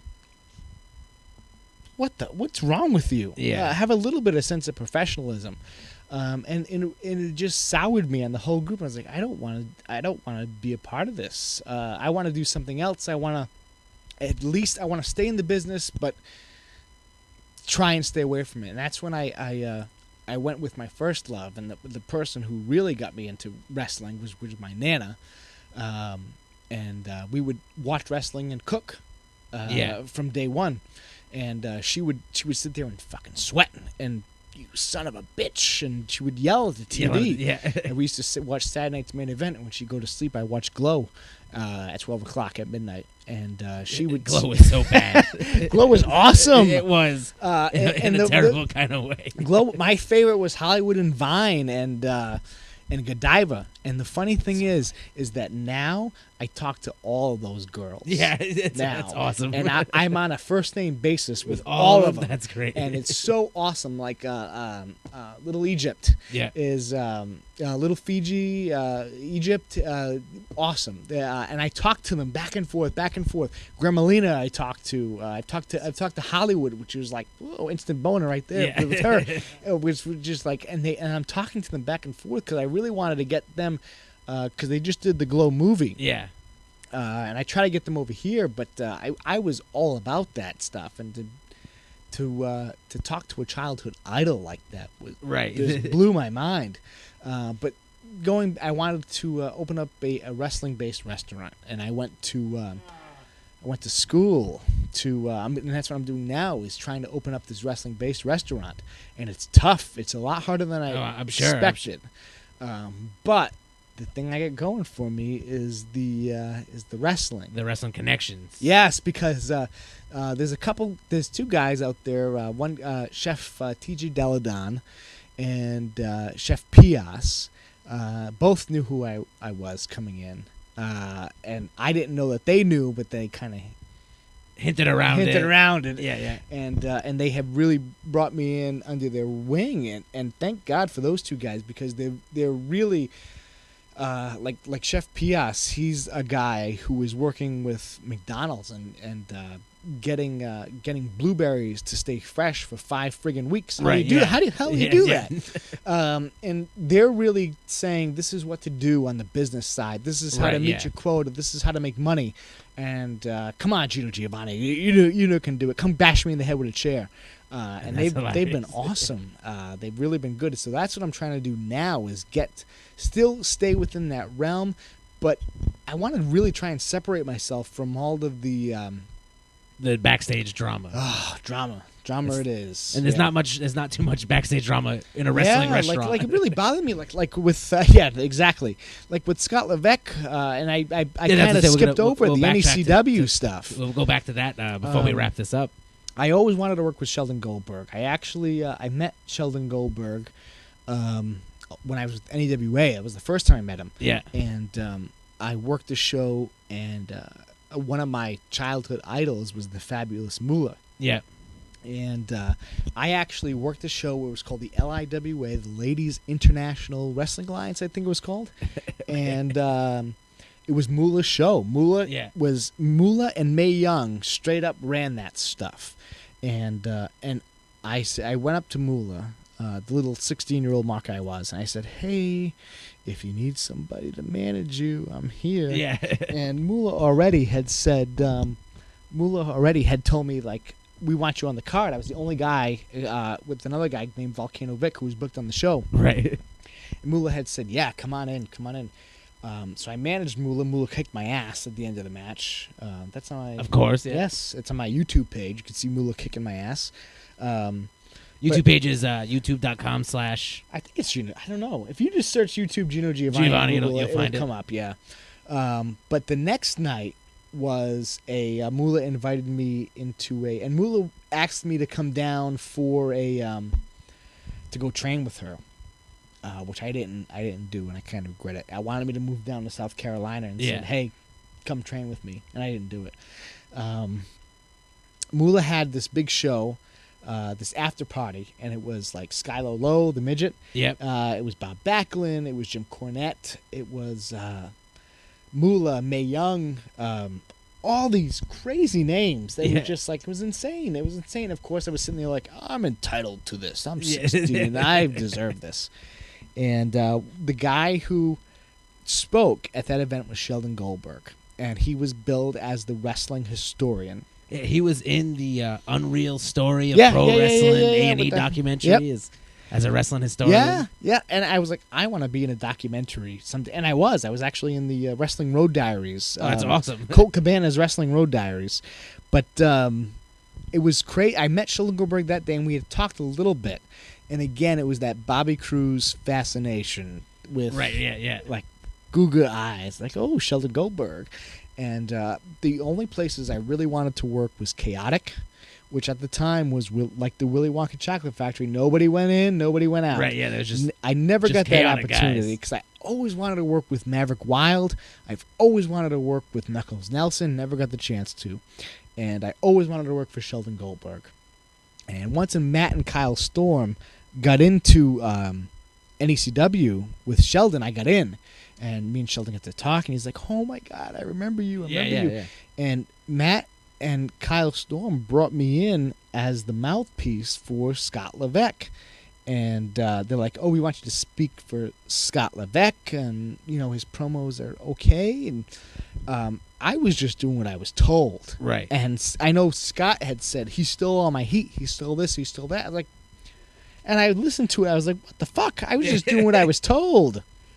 I was just doing what I was told. If anything, the guy stole my fucking logo. Like he's got he had the triangle logo with the SL on it, and which I stole from GQ Smooth. But I do remember GQ Smooth having that logo. He had it first. He definitely had it first. Yeah. But I was like, I didn't do anything I wasn't told to do. I walked in there. I wanted to work for NECW, and that's the angle I was given. I was basically told to speak for Scott Levesque and do this G3 network deal. And he felt like I didn't realize it because, you know, Scott Levesque was always like, hey, can I talk to you for a minute? How did you guys think that went? Huh? I love Scott Levesque. I love it. But I wish he said it to my face. Like his real life, he's such like a quiet guy that people... It's so funny to me to see like wrestling Scott Levesque, because wrestling Scott Levesque, he's wild and he's like, and then behind the scenes, Scott Levesque is just like 180, completely turned down. He's I love Scott Levesque. He's one of my best friends ever. He's completely turned down, and I had a great time working with Levesque because Levesque could do things I couldn't do. Like Levesque could work. Like I hated working with Handsome Johnny, not because he was bad, it was because he did so much, and I couldn't keep up with that. Scott Levesque could, and I thought that complemented well. So you were a fan of the grouping, because Levesque would go out there and work. And I would have definitely had rather been by myself, because I don't have to put over just myself. Now I got to put over Scott, and I got to put over a manager, Sammy Lane, who's supposed to be the voice box anyway, which I thought was weird. You were the mouthpiece for the mouthpiece, right? And I was like, that's kind of weird. But I wanted to be in that organization really bad, and I just did what I was told. Yeah. And how long did you do the NECW deal for? Until NECW closed. Okay. Which was like it sucked because it was like I waited so long to be in there, and then a year later they just folded. and then PWF Northeast started up. And you did the PWF stuff at all, or I did. It was weird. I did PWF Northeast from the first time they brought it over, right? And then kept kind of flowing in and out of it up until just recently. Just recently too. Yeah. So now, Gino, is there any stories out there that you want to get in that you haven't so far, or because do you have any stories that you want to know about? Nothing specific off the top of my head. I mean, we're like 3 hours deep at this Are point. we really? Yeah, Oh, yeah. It's been. We're about 3 hours in right now. Have you heard any stories that you want to ask about? I'm trying to think of anything specific. I'm just saying off the top of your head. I mean, I don't have anything, man, Mac. Well, as long as you squash the Scott Levesque beef, I'm cool with that. It's all I need to know. I don't want Scott Levesque to be angry anymore. Have you ever seen Scott Levesque angry? Inside the ring, yes. Right. Outside the ring, Right. not so much. So I just want to thank you for coming down and doing my this, man. pleasure. My pleasure. We've been trying to put this together for a long time at this point. I'm surprised this hasn't gone all up because we had to talk before the show, and you see, my knowledge spans way outside of wrestling. Right, yeah. I'm a big comic book geek. Maybe we'll do like an episode where we just come on and talk about comics. I think we should. and cartoons. Absolutely. I'm Super so Friends? Down. Yeah, we'll get it. We'll get into the, and then that'll be a specific one just for the nerdy podcast listeners. And we're nerdy too, so it's okay. before we wrap this up, if you ever need a busboy for your wrestling restaurant, I'm the man for the job, all right? Absolutely. Of course. Just to let you know. Of course. I'll do some waiting on the side, too. I Absolutely. don't mind. Is there anything you want to plug? Your Twitter or Twitter is at Wrestling Gino. Facebook, if you just look up Gino Giovanni, it's anything but the tuxedos. I don't know where that came from. Yeah, when did that start? I don't know. I just seen that recently. But anybody out there looking to get into the business, any words for any guys coming up? Absolutely. Look, I don't care what anybody says. Look into the way JD Dunn got into this. You don't have to go with the normal. I mean, it's really great to get in there with a Bob Evans or a Brickhouse Baker, especially. But do something that if you're happy with somebody, if there's somebody with more experience than you, get in there. If somebody is baiting you in there or it seems too good to be true, it probably is. Get in there with somebody that you trust and that you're comfortable with. It doesn't have to be one of these known trainers, even though they're great. But get something that you're comfortable with, and I will tell you 100% that. JT Dunn is somebody to look at for that thing. Now, I have something for you, Monster Mac. A question I wanted to ask you. Before you get into that, I liked how the fact that you can tell that he's a MackCast fan because he's answering the questions before. Usually at the end of the MackCast, we ask any advice for guys to get into the wrestling business. I was just about to ask that question. Bang, he's answering it already. But please, shoot any questions you got for me. Any idea who Mayor McCheese is? Oh, wait, see? That's what I was going to ask you.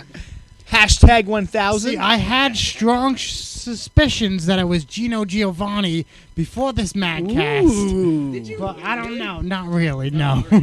But I like to ask every single guest straight up. I like to look them in their eyeballs and ask that serious question. Maybe this is hashtag 1000 right here.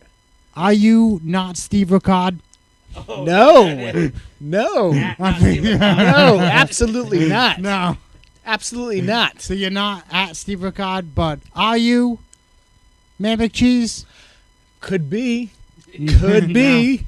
See, Gino's stirring it up. Is it really Man McCheese? Is he really not Man McCheese? But is it Anthony Green who would start up more shit than anybody? Is it Ryan Drew who definitely would stir up more shit than anybody? No, if you're asking me if I'm personally Man McCheese, because I know that rumor went around a little bit.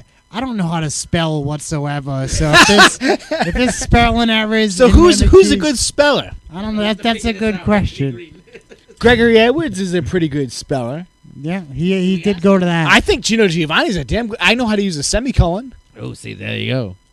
I think Gino might be Man McCheese. Ooh. We have to put a poll up on their website. Like, is Gino Man McCheese? Yes or no? According to Rosie Says, if you go on YouTube and look at what Rosie says that it is either Ryan Drew or Bob Evans. Really? Bob Evans? I don't know. See, I've never even heard the Bob theory before. I'll have to ask Cha Cha the next time I Yes, get a chance. Who Definitely. Mimic cheeses. But please, if you're out there, if you think, go look at these upstart Beyond Wrestling. I don't care what anybody has said about it. They're actually doing a show tomorrow. Are we gonna get this up by tomorrow? Yeah, this will be up tonight. Oh, really? Oh yeah. This will Yeah, be up tonight. tomorrow, Thursday, the Mack Attack will be up there along with. Oh, we won't be no? there. No. Come on. I might actually just go to check the show out. I know JT Dunn will be up It- there. JT's going to be there. This is at the Church Fet of Providence. Music Hall, the Church of Providence, done by Strange Famous. We did a show with Church of Providence, but we're not doing this one. MWF Beyond. is a good group to look at. They're out of Northern Mass, right? Right, up at Boston Way. But of course, take a look at Beyond Wrestling. They're really making leaps and bounds. Yeah, they're stirring some stuff up. I got to know a little bit more about Drew, the promoter there, not Ryan Drew. I got to know a little bit more about that guy. Really nice guy, down to earth. Really wants to see something succeed, something different. Which, as I said, I'm all about. I love this something different, Right. altogether different. And I guess I don't have anything else, Mac. You? No, not really. I just want to thank you very much for coming to the secret layers of the Mac. Oh, this was an honor. The Mac Cave, and wow, you had a lot to say, and you got it all out there, and I want to appreciate and thank you fans for listening, all you MacCast, Monster Mac fans, also fans of Training Number 1. When are we going to get Sean Candido and Steve Ricard on the show? Oh, we already did the Sean Candido MacCast. Head to We're head. looking to do a Steve Ricard. That's big money.